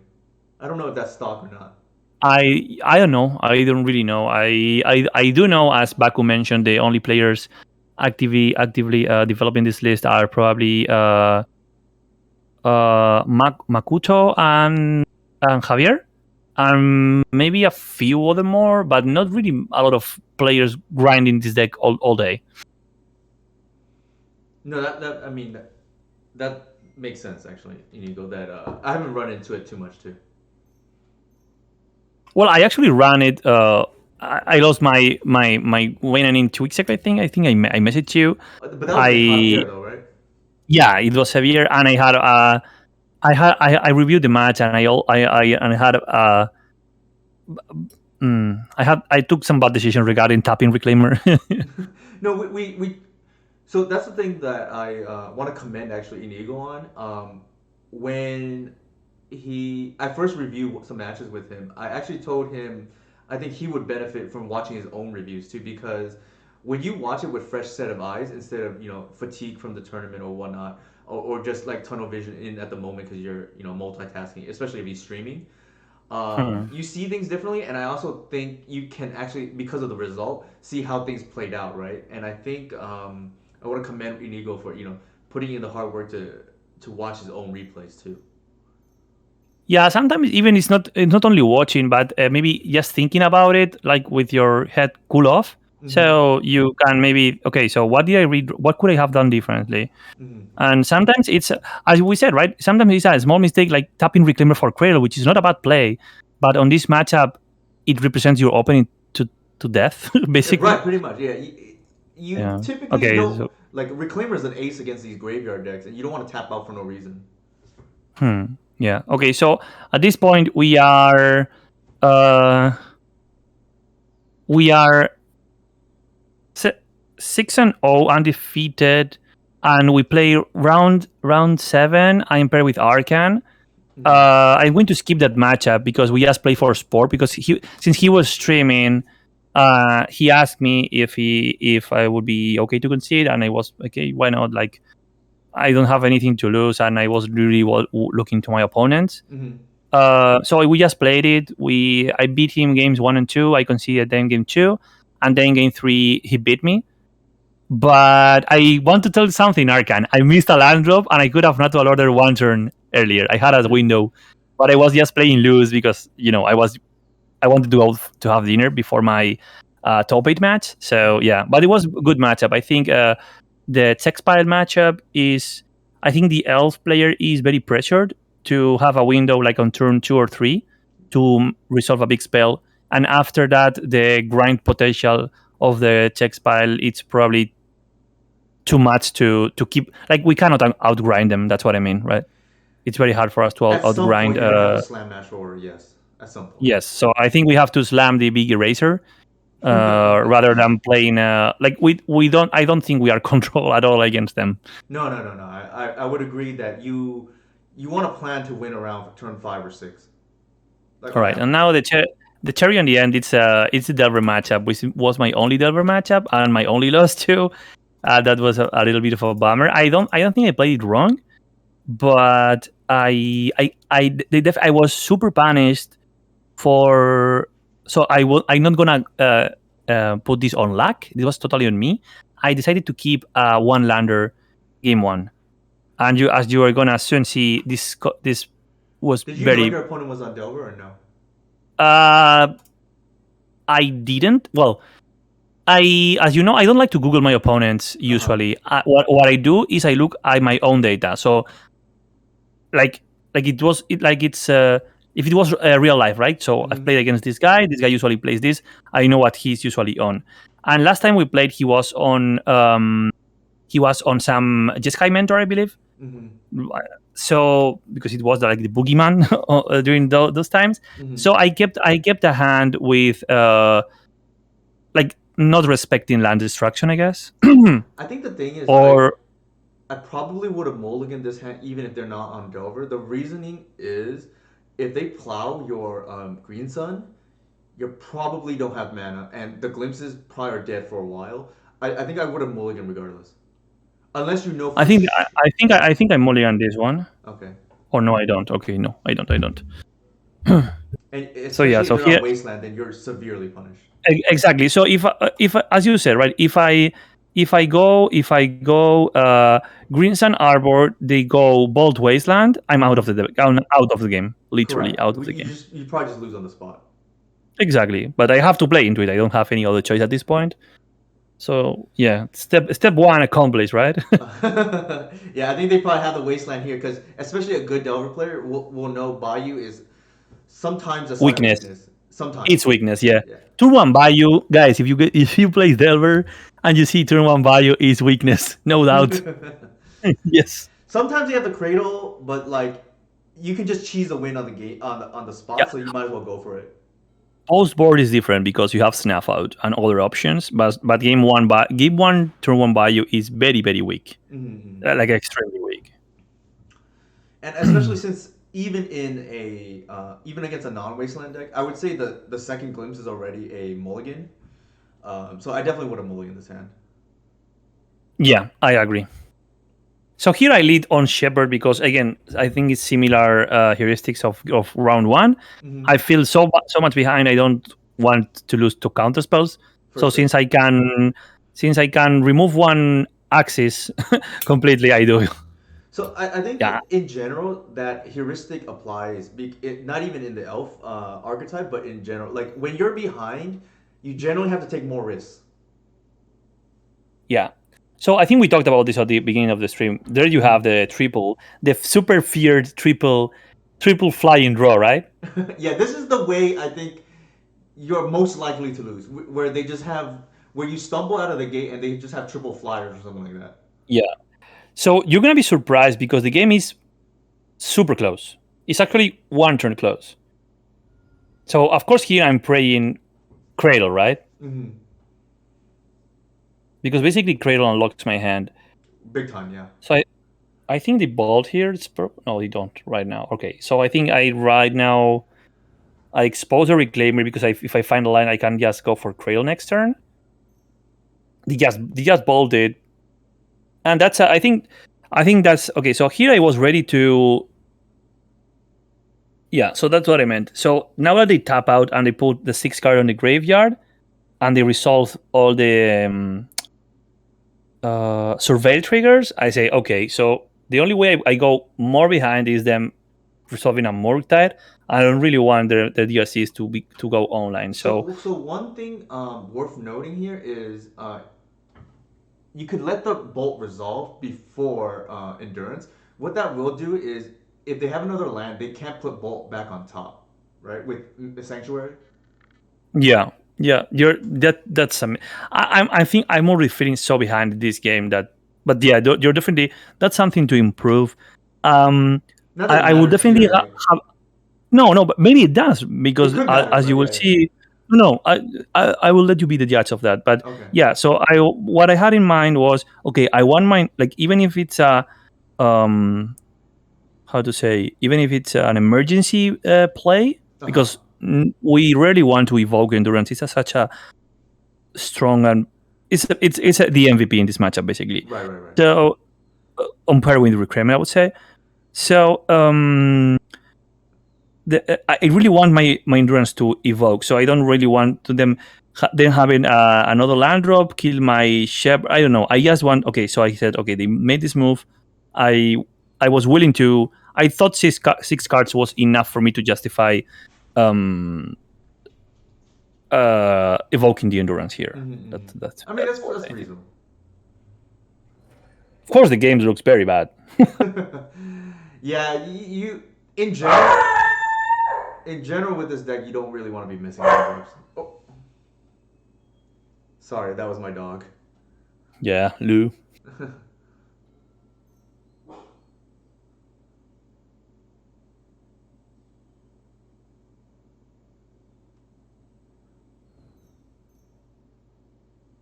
Yeah, so for example, I don't think iteration is the problem because at least when Delver iterates, I know they're gonna find something to punish me. Mm-hmm. But I also appreciate that they made it sorcery speed, right? Because Mm-hmm. it makes them tap out. And of course, Delver has, in my opinion, changed their playstyle a little bit, where now they don't want to be playing on 2 lands and just smashing Wasteland at you. They So really want to get to that fourth island to turn on Sanctuary. So one thing I wanted to note is you could have gotten punished a little bit there for not putting the bolt back because that's an extra card for delirium, right? Or sorry, not delirium. I guess it depends how it plays out, but yeah, it could matter. Uh, well, they already had brainstorm and days, but you are right. Like I it didn't take depends what like they flip, right? With the DRC. yeah. So they ponder, not shuffle, and didn't put anything down. So Mm-hmm. yeah, the top must be like I don't know, amazing. So I finally get the cradle, and this turn is gonna be just wild. It lined up perfectly because they are full tapped out, and I can do my elf stuff. So here we go. Okay, so champ mentioned my audio is a little low, so I'm gonna see if I can raise it a little bit. It's already Probably maxed me. out, It's but I'll probably me go. being super high. Yeah, I'll go ahead and put Inigo down a little bit in terms of the audio, and then hopefully that fixes it. Yeah. So here I decide to go to value Glimstown, I think, since I already made a land drop, and of course bouncing the heritage. That was my plan, but I find a bridge door, which is amazing. So actually, this game looked very favored for Delver, but it was one turn off. So if I made the same play uh, one turn earlier, Mhm. I maybe it's possible I could have gotten it I didn't because see it, I but did you have a third of another creature besides Visionary, or did you, or no no? no at the no no no at the point of the game at the point of the game where I cast this, no, You needed it I for had the Heritage mana, yeah. I had symbiote, Uh huh. but I really want to assemble the three. Yeah, yeah. You need to tap in threes. Yeah, exactly. So I think they just now, well, they go wild and they activate the GSCs and Mm-hmm. they kill me. But if I ever got to untap, so now they cast a random ball, which I don't really care because I can't bounce it. They just have three surveil triggers. They got the bubble, so they had to get bubble or land, uh, and they got it. So it's GG. Mm-hmm. So I think the game is much closer than it felt at the beginning, right? Oh, definitely, yeah. I mean, you missed land drops for I think 2 turns, if I recall. And 5 too.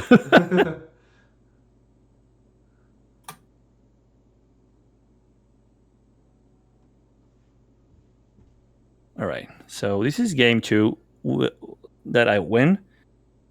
So let's see how my sequencing goes here.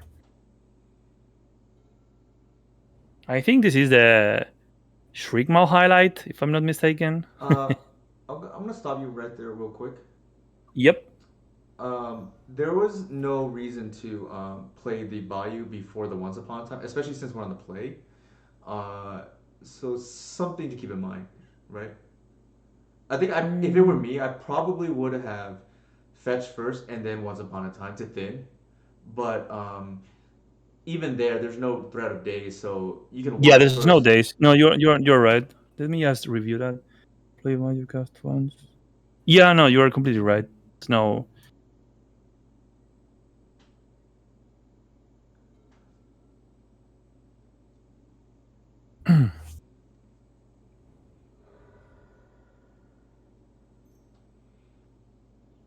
Also, I would be tempted to maybe lead with the Wirewood there, only because Reclaimers are only action in our hand.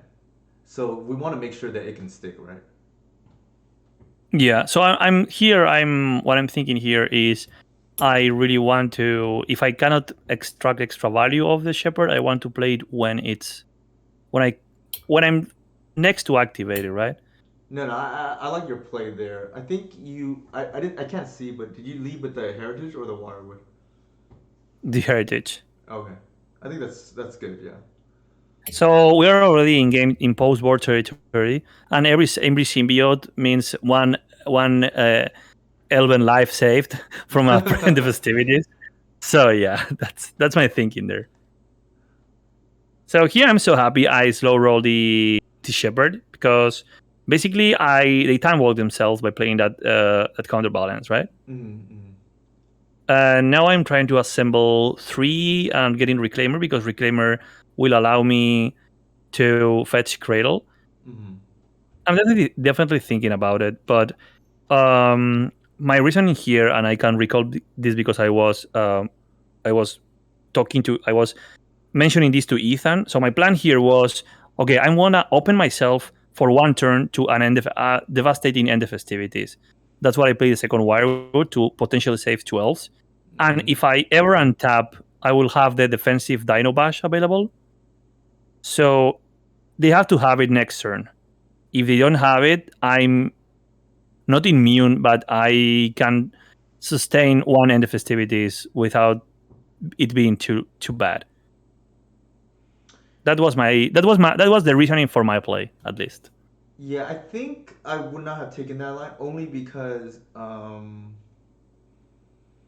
I feel like you can have the shields up next turn anyways because there's no rush, right? There's no pressure.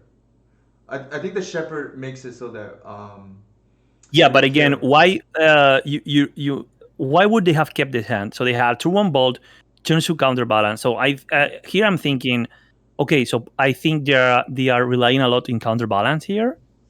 Like that, I could see that being the reason for the keep, Mm-hmm. right? So I'm leaning. I think I'm leaning maybe too heavily on that. Yeah, I don't think I like opening myself up to end the festivities on this specific board state only because they have 5 cards in hand. But I don't know what's really going so slow. This was the other no, I don't finalist. think so. I think the No, the other finalist was finalist Elves versus was D&T. yeah, Elf DNT classic matchup. Mm-hmm. Yeah, I don't know why this is taking so long. Okay. So now I just pass, right? I already achieved my goal, which is untapping with Dino Bash up. So even if they want to remove something, I will get my cradle. So they play into it, Wow, they surprisingly. didn't see that. I didn't know if they didn't see it, but it was pretty nice. What they achieve, I guess, was They forced you to um, tap out, I guess. they force me to tap out, and I don't manage to get my cradle right. But of course, I'm so happy of getting one end of festivities out. And something I'm surprised also is that they don't get the end of festivities back. They get a bolt back, which is surprising at the very least. So I think now, yeah. So this is the sequence I mentioned you. I mentioned you in off stream. Do you remember which one it was? I do not. But you can refresh for the chat anyways. Yeah, yeah, really, that's correct. This player played it. No, I think Matsu played Oler. I think. Yeah. Okay. So here, I'm thinking. Okay, I have one Shriekmaw in my deck. So my goal was let's try to get Shriekmaw, and if I get the Shriekmaw, I can play it around days before tapping out for to cast my Green Sun, right? Not So only it that, you have the everything backup plan, just Grist as well. yeah, so everything pans out so good for me. So I just main phase the ones here.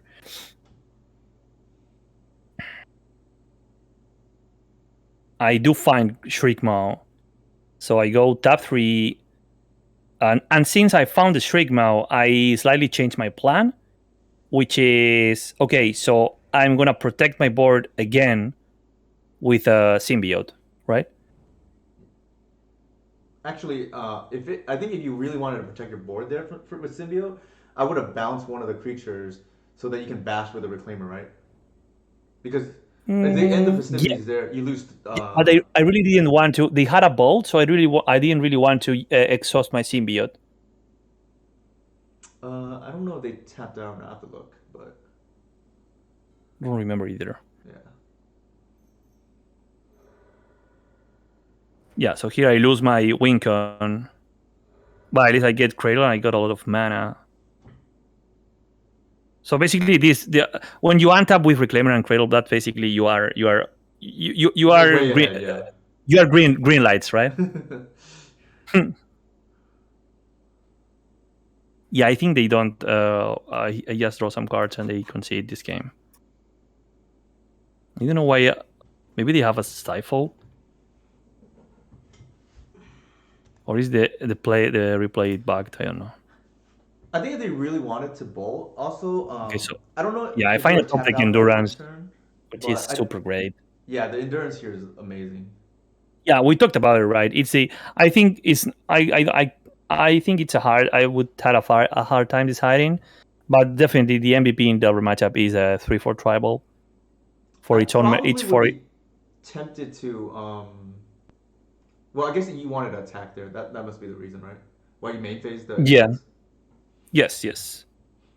So I had to choose between either not main facing it or protecting the cradle. Mm-hmm. And since I already main phase the endurance and clean the graveyard, I think I was okay to attack. Yeah, Like I think. something I had a tough time learning. Well, learning incorporating into my play is Mm-hmm. when to get aggressive against Delver, like turning the corner with your reclaimer when reclaimer stops being a guy that protects you and grabs your cradle Mm-hmm. to the mini Tarmogoyf that it's bound to be. I think the only thing I might have done differently there is, given that you were gonna attack anyways, I don't think we're gonna play around double days. I probably would have main phase. Sorry, on their upkeep cast endurance because I want to waste their mana in case they want to brainstorm into force or whatever, right? Yeah, like waste another turn for them if It's they like a want to pseudo interact. waste of their mana. It's probably the only thing I would have done a little bit differently there. The other thing is, I think the one turn where you Green Sun for Wirewood, they already could have bolted if they wanted to. I probably would have bounced preemptively there to play around end the festivities. That way they only get one creature instead of two if they have it the following turn. Yeah, yeah, I could see that. I don't But I remember don't if they think. were tapped or I don't remember if they were tapped or not, but it also was surprising to me that they got the balls back instead of the end of festivity. That was like a no brainer for me. Yeah, for sure. I think overall you played very well though. Like not even this game here, but the whole tournament so far. I guess there's I one think more the game, I right? think I think even if my decisions might be not the best, I took them for a reason, and I'm happy to defend my reasoning. That's for what No, it's worth. I think the big takeaway is you had a game plan, which is like very huge because I think a lot of times the elf player does not, and they're just casting spells at random. You know what I mean? Yeah. So here to end on a bad note for me and a good one for Newton, this game is showcases how you can be shepherd flooded. I mean, for what it's worth, it happened once in the whole tournament, right? So 1 out of 8. It's I think it's a good ratio. No, I think I actually, I mean, I mentioned this earlier, like, because of Inigo, and I've made more check deck changing the decisions lately because of Inigo and his data to back it up. For instance, the cutting of the Archon is entirely something that I probably wouldn't even do if Inigo didn't have the data to show it. Also, Inigo asked me to track my own data, and my data, it was, in this case, consistent with his.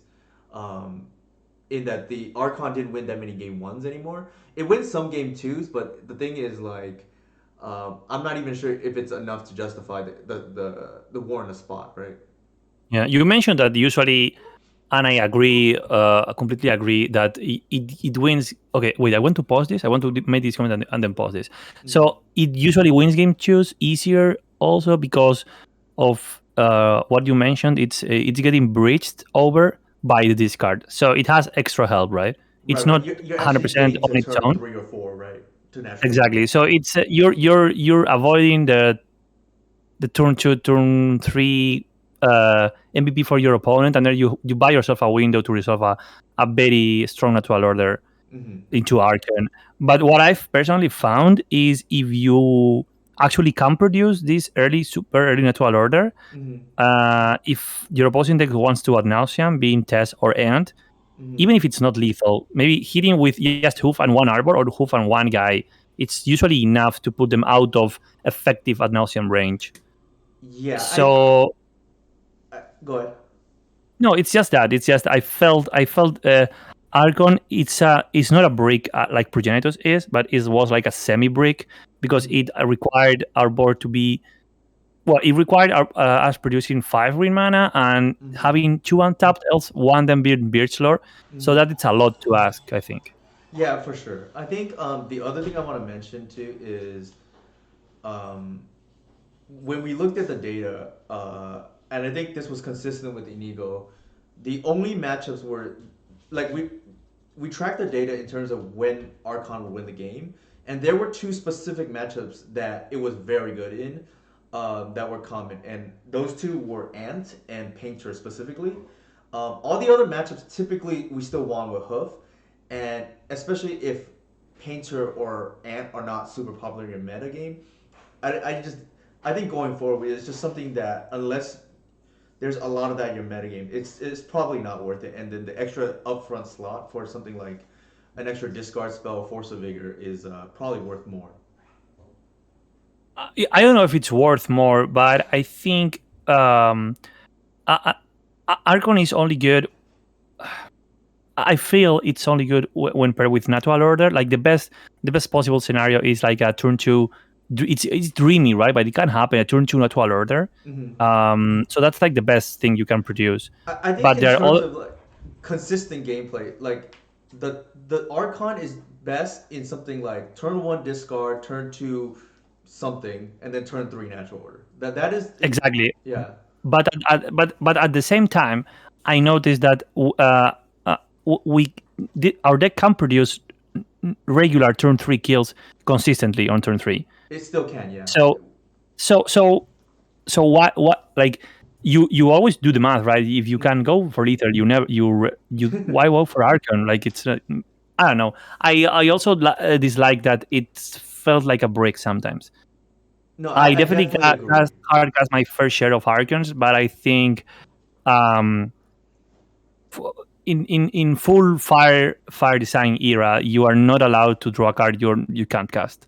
Yeah, I think Basically, Inigo and like that's why I'm probably gonna start benching and Progenitus pretty soon because and like I sent a tweet earlier about completing my paper deck or updating it because I finally ordered and got my Boseijus and one of the so because the deck has a very high ceiling already, one of the things we want to do is raise the floor and obviously the worst thing that can happen is you draw one yeah, of your natural order targets. aka reduce the fail Yeah, rate. Yeah, reduce the fail rate is what we're trying to do. yeah. I think, and I also that's for what it's worth. If there's anybody here who watched any of the devoted elves streams or elves and taxes streams, um, like the only problem or issue I have with those takes on the deck is that your your worst draw becomes so much worse.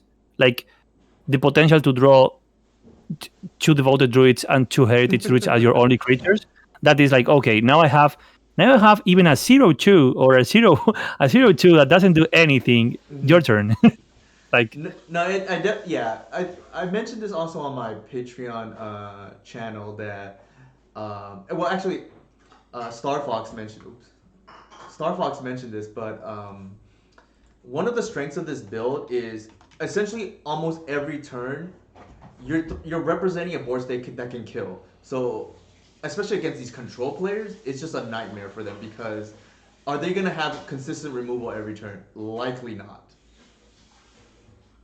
and if they do, then I think it's even more important because that means how to say if they're willing to trade one for one against us, We're probably that gonna probably win, right?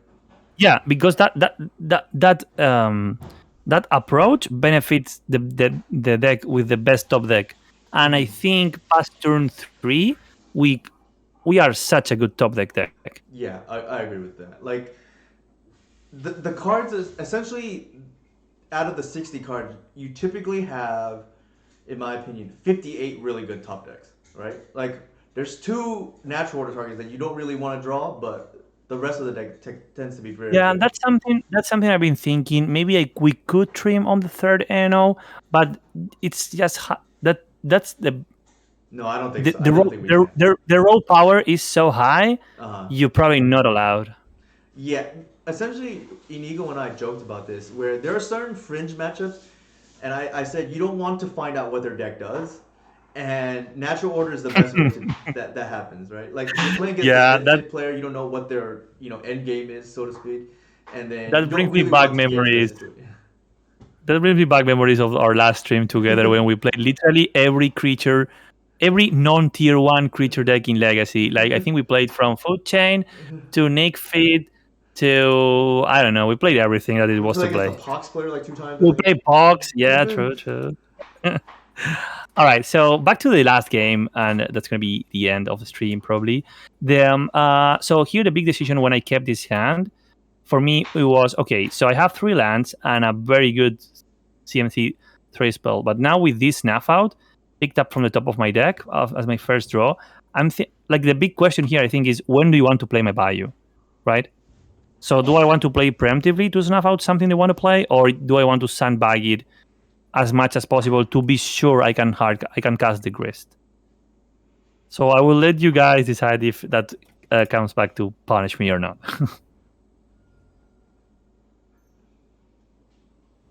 Like turn one is obvious you're gonna get forest, right? There's no question. But here again, I think ERC, especially this one that is active on turn two, I definitely feel that I have to snap it. What's your opinion on that? Because I think we want to see what we draw first, right? Because that could yeah, change the all right, play. yeah, okay.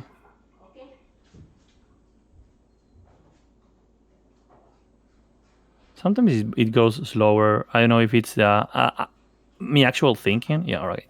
So imagine if this was a Strict Mao, I would definitely play the forest. But yeah, so here I decide on doing that. I don't think that's the good line actually. Yeah, I So think if again, it were me, Inigo, I probably would have played the fetch land, played Shepherd the pass. shepherd and pass. Yeah. Yeah. I immediately regret this decision, but I was fearing the clock that this could put because it was already active in turn two, Mm-hmm. and of course, again, they mentioned Shepherd float, right? Mm-hmm. Three Shepherd, like these three elves being the same card is so bad. Like any combination, like I don't know, Birchler, Reclaimer, Heritage, and not gonna say Visio, but of course Visio too. Mm-hmm. So triple Shepherd, it's no Gucci. Yeah, these are the scenarios where I think shepherd's really bad. I don't know. The replay is like dying. See if it can recover. Excuse me, I apologize. I was eating the apples right now. No For problem. curious. Yeah. So So opponent obviously. I think the other Yeah. reason why I wouldn't run the snuff out there is because we know they have wasteland, right? We don't want to give value when it's already known. Oh yeah, but yeah. Okay, so here I just get full blown Mm-hmm. with any festivities. I don't concede. I was about to concede, but I didn't because No. well I don't think the game's over by any means.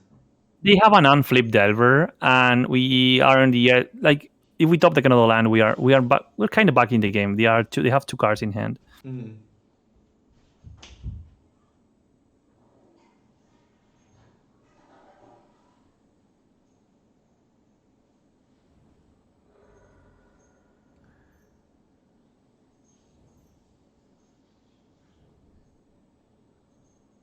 I think your line there is very reasonable because in case we Yeah, draw a trigger, right?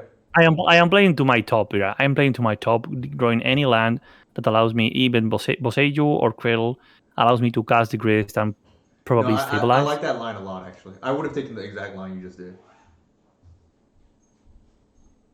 But I definitely know I am behind, right? Yes, I think we're in agreement so far about how this game played out. I think you said it earlier that I think you regretted the play you made on turn two, and I do think I would have made a different play as well. Yeah. I think the game would go very different if I played like if I focused on resolving, like if I focus on resolving the Grist turn two. Uh huh. No, would have been at least I would live a little longer. Yeah, I think what So I would have here, done was just leave up two shepherds to force Grist through game on turn three. yeah. So here they just have the second end of festivities, and that's just too much. That's Yeah. what I mentioned. I was a little bit unlucky because here I was feeling I was on the verge of stabilizing. If I Uh top deck any land or any elf, I suddenly have 3 mana of the heritage activation huh. Uh plus huh. the black from the Bayou, so I could deal with their threat. Uh huh. But they find their second copy of end of festivities with that brainstorm, Mm-hmm. and that is sadly too much for me. Yeah. Also, a third one is potentially lurking too, right? With Mystic Sanctuary. Exactly. So yeah, at this point I already given up. I think I don't. realistically, the way I played against this matchup, it's not impossible, but it's tough to beat three in the festivities. I think at most we can probably beat two. Yeah, but what I think it's totally impossible is to beat a multi end festivities draw with only one toughness mana elf. So if any of these three would have been a reclaimer, that would have been such a different story because at this point it would be a big reclaimer. Not to So mention, yeah, go ahead. yeah, like even if I made the same misplay of playing turn to buy you to turn on my snuff out, Uh, I could maybe compete or mm, I think you're more in the game. Yeah, if you have a three like four. play a clock. So here I have no pressure, no mana, no, I don't have Uh, anything.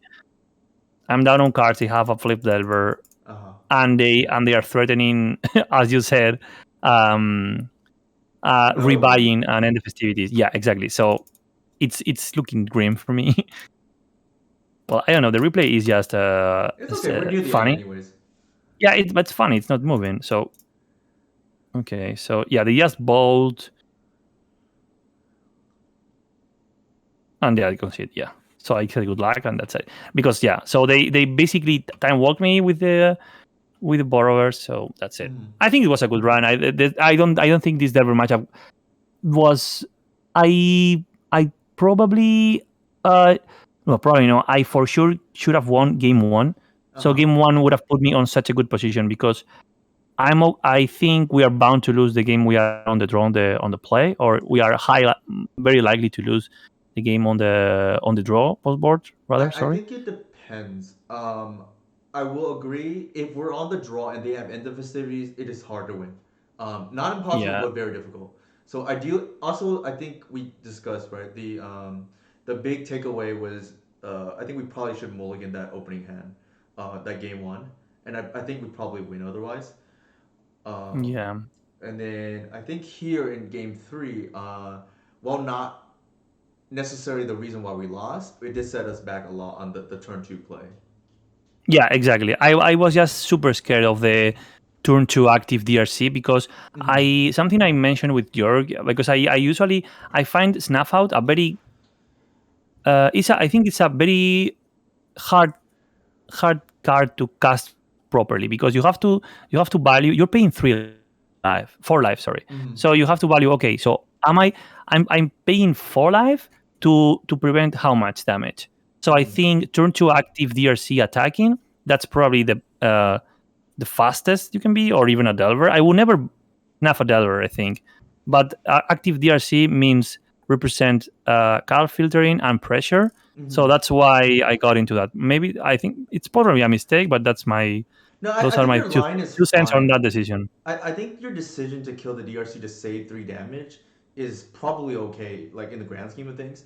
I think the bigger thing is the decision to keep the game one hand. Is probably Yeah, the that's bigger what thing. costed me the match. Yeah, I agree. But probably I'm on the data collection, so I already know Matsu very often plays Delver. Mm. But I guess I trusted my own data more, like maybe because I played him during this week on Jeskai Mentor, so I thought he was on. I took a decision and it went bad for me. Well, it's not even that, right? Even if your opponent is on Jeskai, right? Like, if they swords your Arbor, you're probably not in a good spot too, right?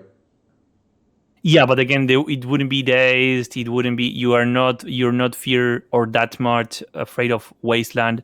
It's a different I beast, I think it's think. a little bit iffy personally, even if they are on No, Jeskai no, for I you. agree. I instantly regretted it. Mm. regretted it. And the logic being is because you're virtually down a card already, anyways. I think your average six is gonna be better than that seven because the second glimpse is almost like a dead card. No, I totally agree. Yeah, especially game one where it's no streak mount. Mm-hmm. I think also the speaking of Shriek Maw, I think the Shriek Maw, the snuff out game here in game three illustrates why, despite looking like a very mediocre card, I think Shriek Maw helps a lot in the Delver matchup because of the sequencing, right? Yeah, and also Not losing four life, right? it's buying yourself a turn Right. basically because of the 4 life. Yeah. So maybe you want to pull out MTGO and you want to discuss about Yeah, yeah. the sideboard options that we will have. Okay, so I will close this momentarily, and then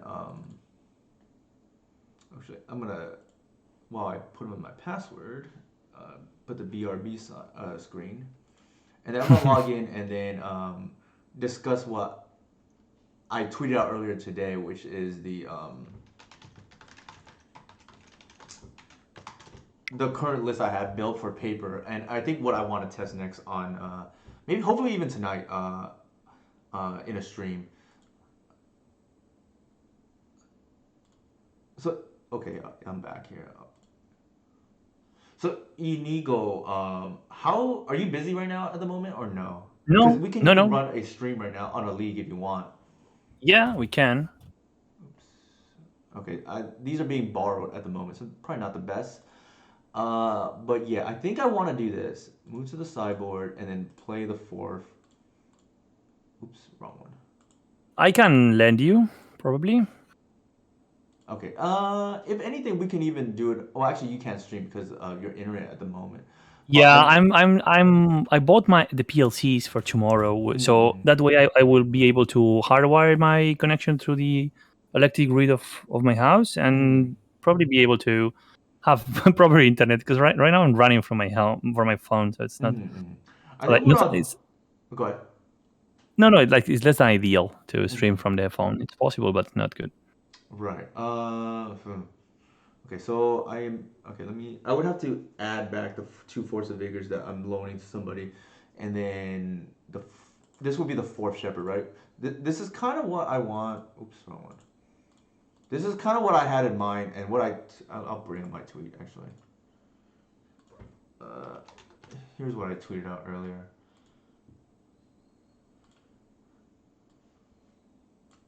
So I, drawing inspiration from Inigo, right? Moving the progenitors back to the sideboard and then freeing up the slot for the Allosaur Shepherd, which is like almost like a sideboard card, anyways, against some of these Chalice decks.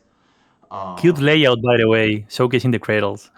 I mean, anytime somebody asks me why do I play this version, this is the reason, right? Like I want to see this card pretty much every game, and if I have to play four Reclaimers and then four, Green Suns to find it, or three Once Upon a Time to find the Kratos, then so be it, right? But also, this just Hmm. being a hate bear is just very relevant from a metagame perspective because historically speaking, I think Elves has been weak to Reanimator. I think this is the first time in maybe the history of Legacy that I feel pretty favored against Favored. Reanimator. Yeah. Yeah, yeah.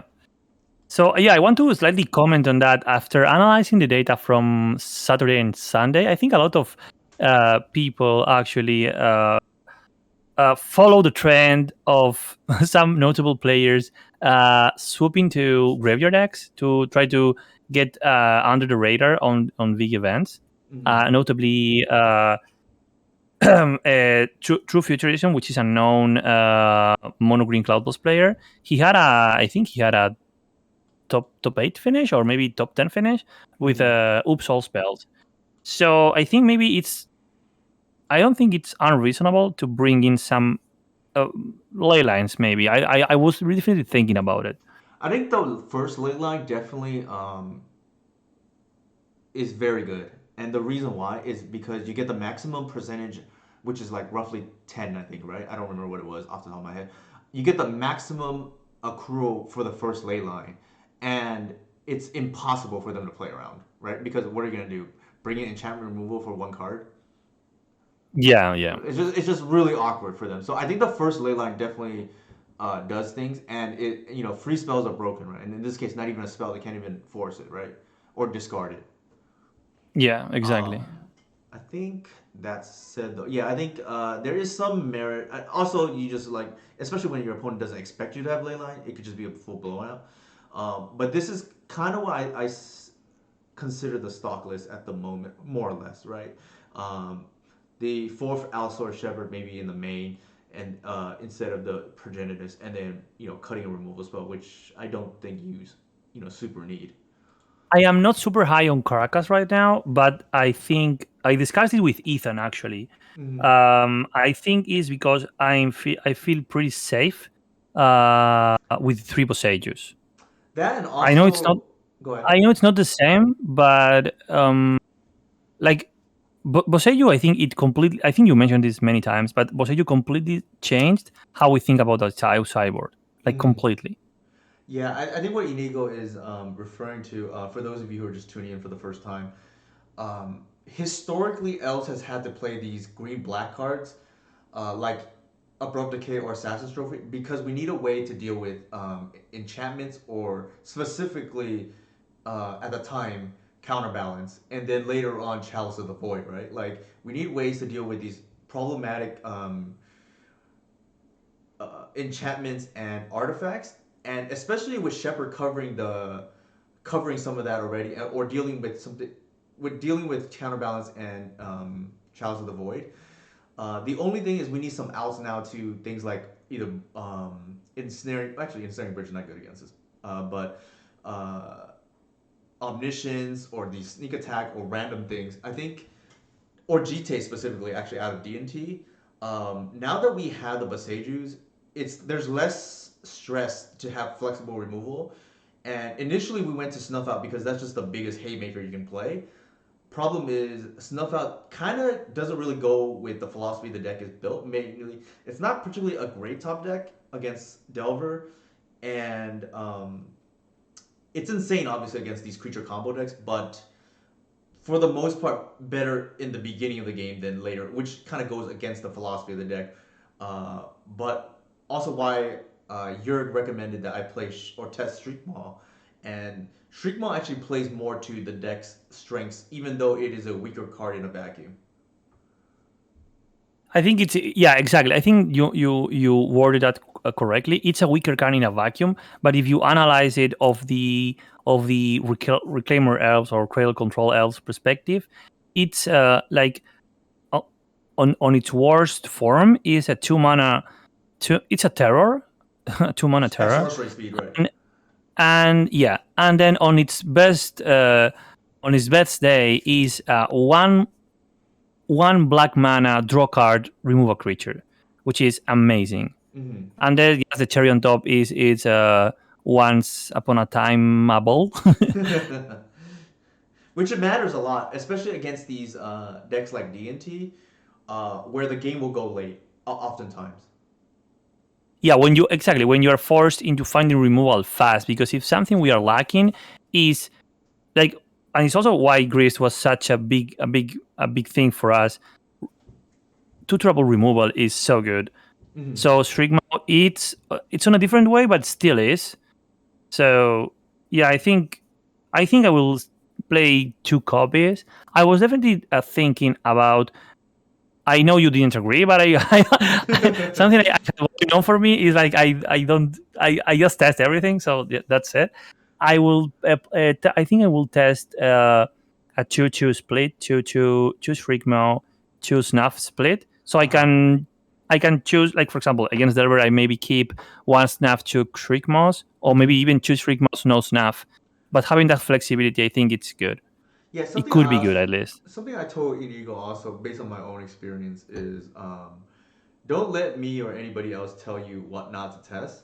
I can give recommendations on what I think is better, but I also told Inigo like if you feel comfortable, just don't let anybody dissuade you from what to test because once upon a time, pun intended, people told me the same thing, right? Oh, Elves Reclaimer is a very bad card in Elves, and I think at least we've had moderate success, to put it lightly. Yeah, moderate success. Yeah. I think yeah. Right now we have I guess two decisions, right? Like I can either play a league with Inigo if people are interested, or we can just call it a I stream. think if you want, we can call it a day, and you can play the league more relaxed later because we already been online for like 2 hours. I've been having a blast, but probably you want to, I don't know, you just arrived from your cruise and you want to chill a little bit. And Okay, I yeah. know also, Go I go know this is ahead. not your usual playtime. You usually play later. I mean, I don't mind changing the playtime, especially since I'm gonna make a joke here that I always queue into Tony's Capone, and we're gonna get Yeah. the auto lock All there right. anyways, right? The, the benefits of the European time zone, right? I think actually with what Inigo said, I do think I'd like this being a kind of standalone, just a review stream. So I think instead of forcing the issue and playing a league here, I think we'll just call it, so to speak. Also, Jarvis just signed on, so we do have a nice player that I really respect and like to transition to.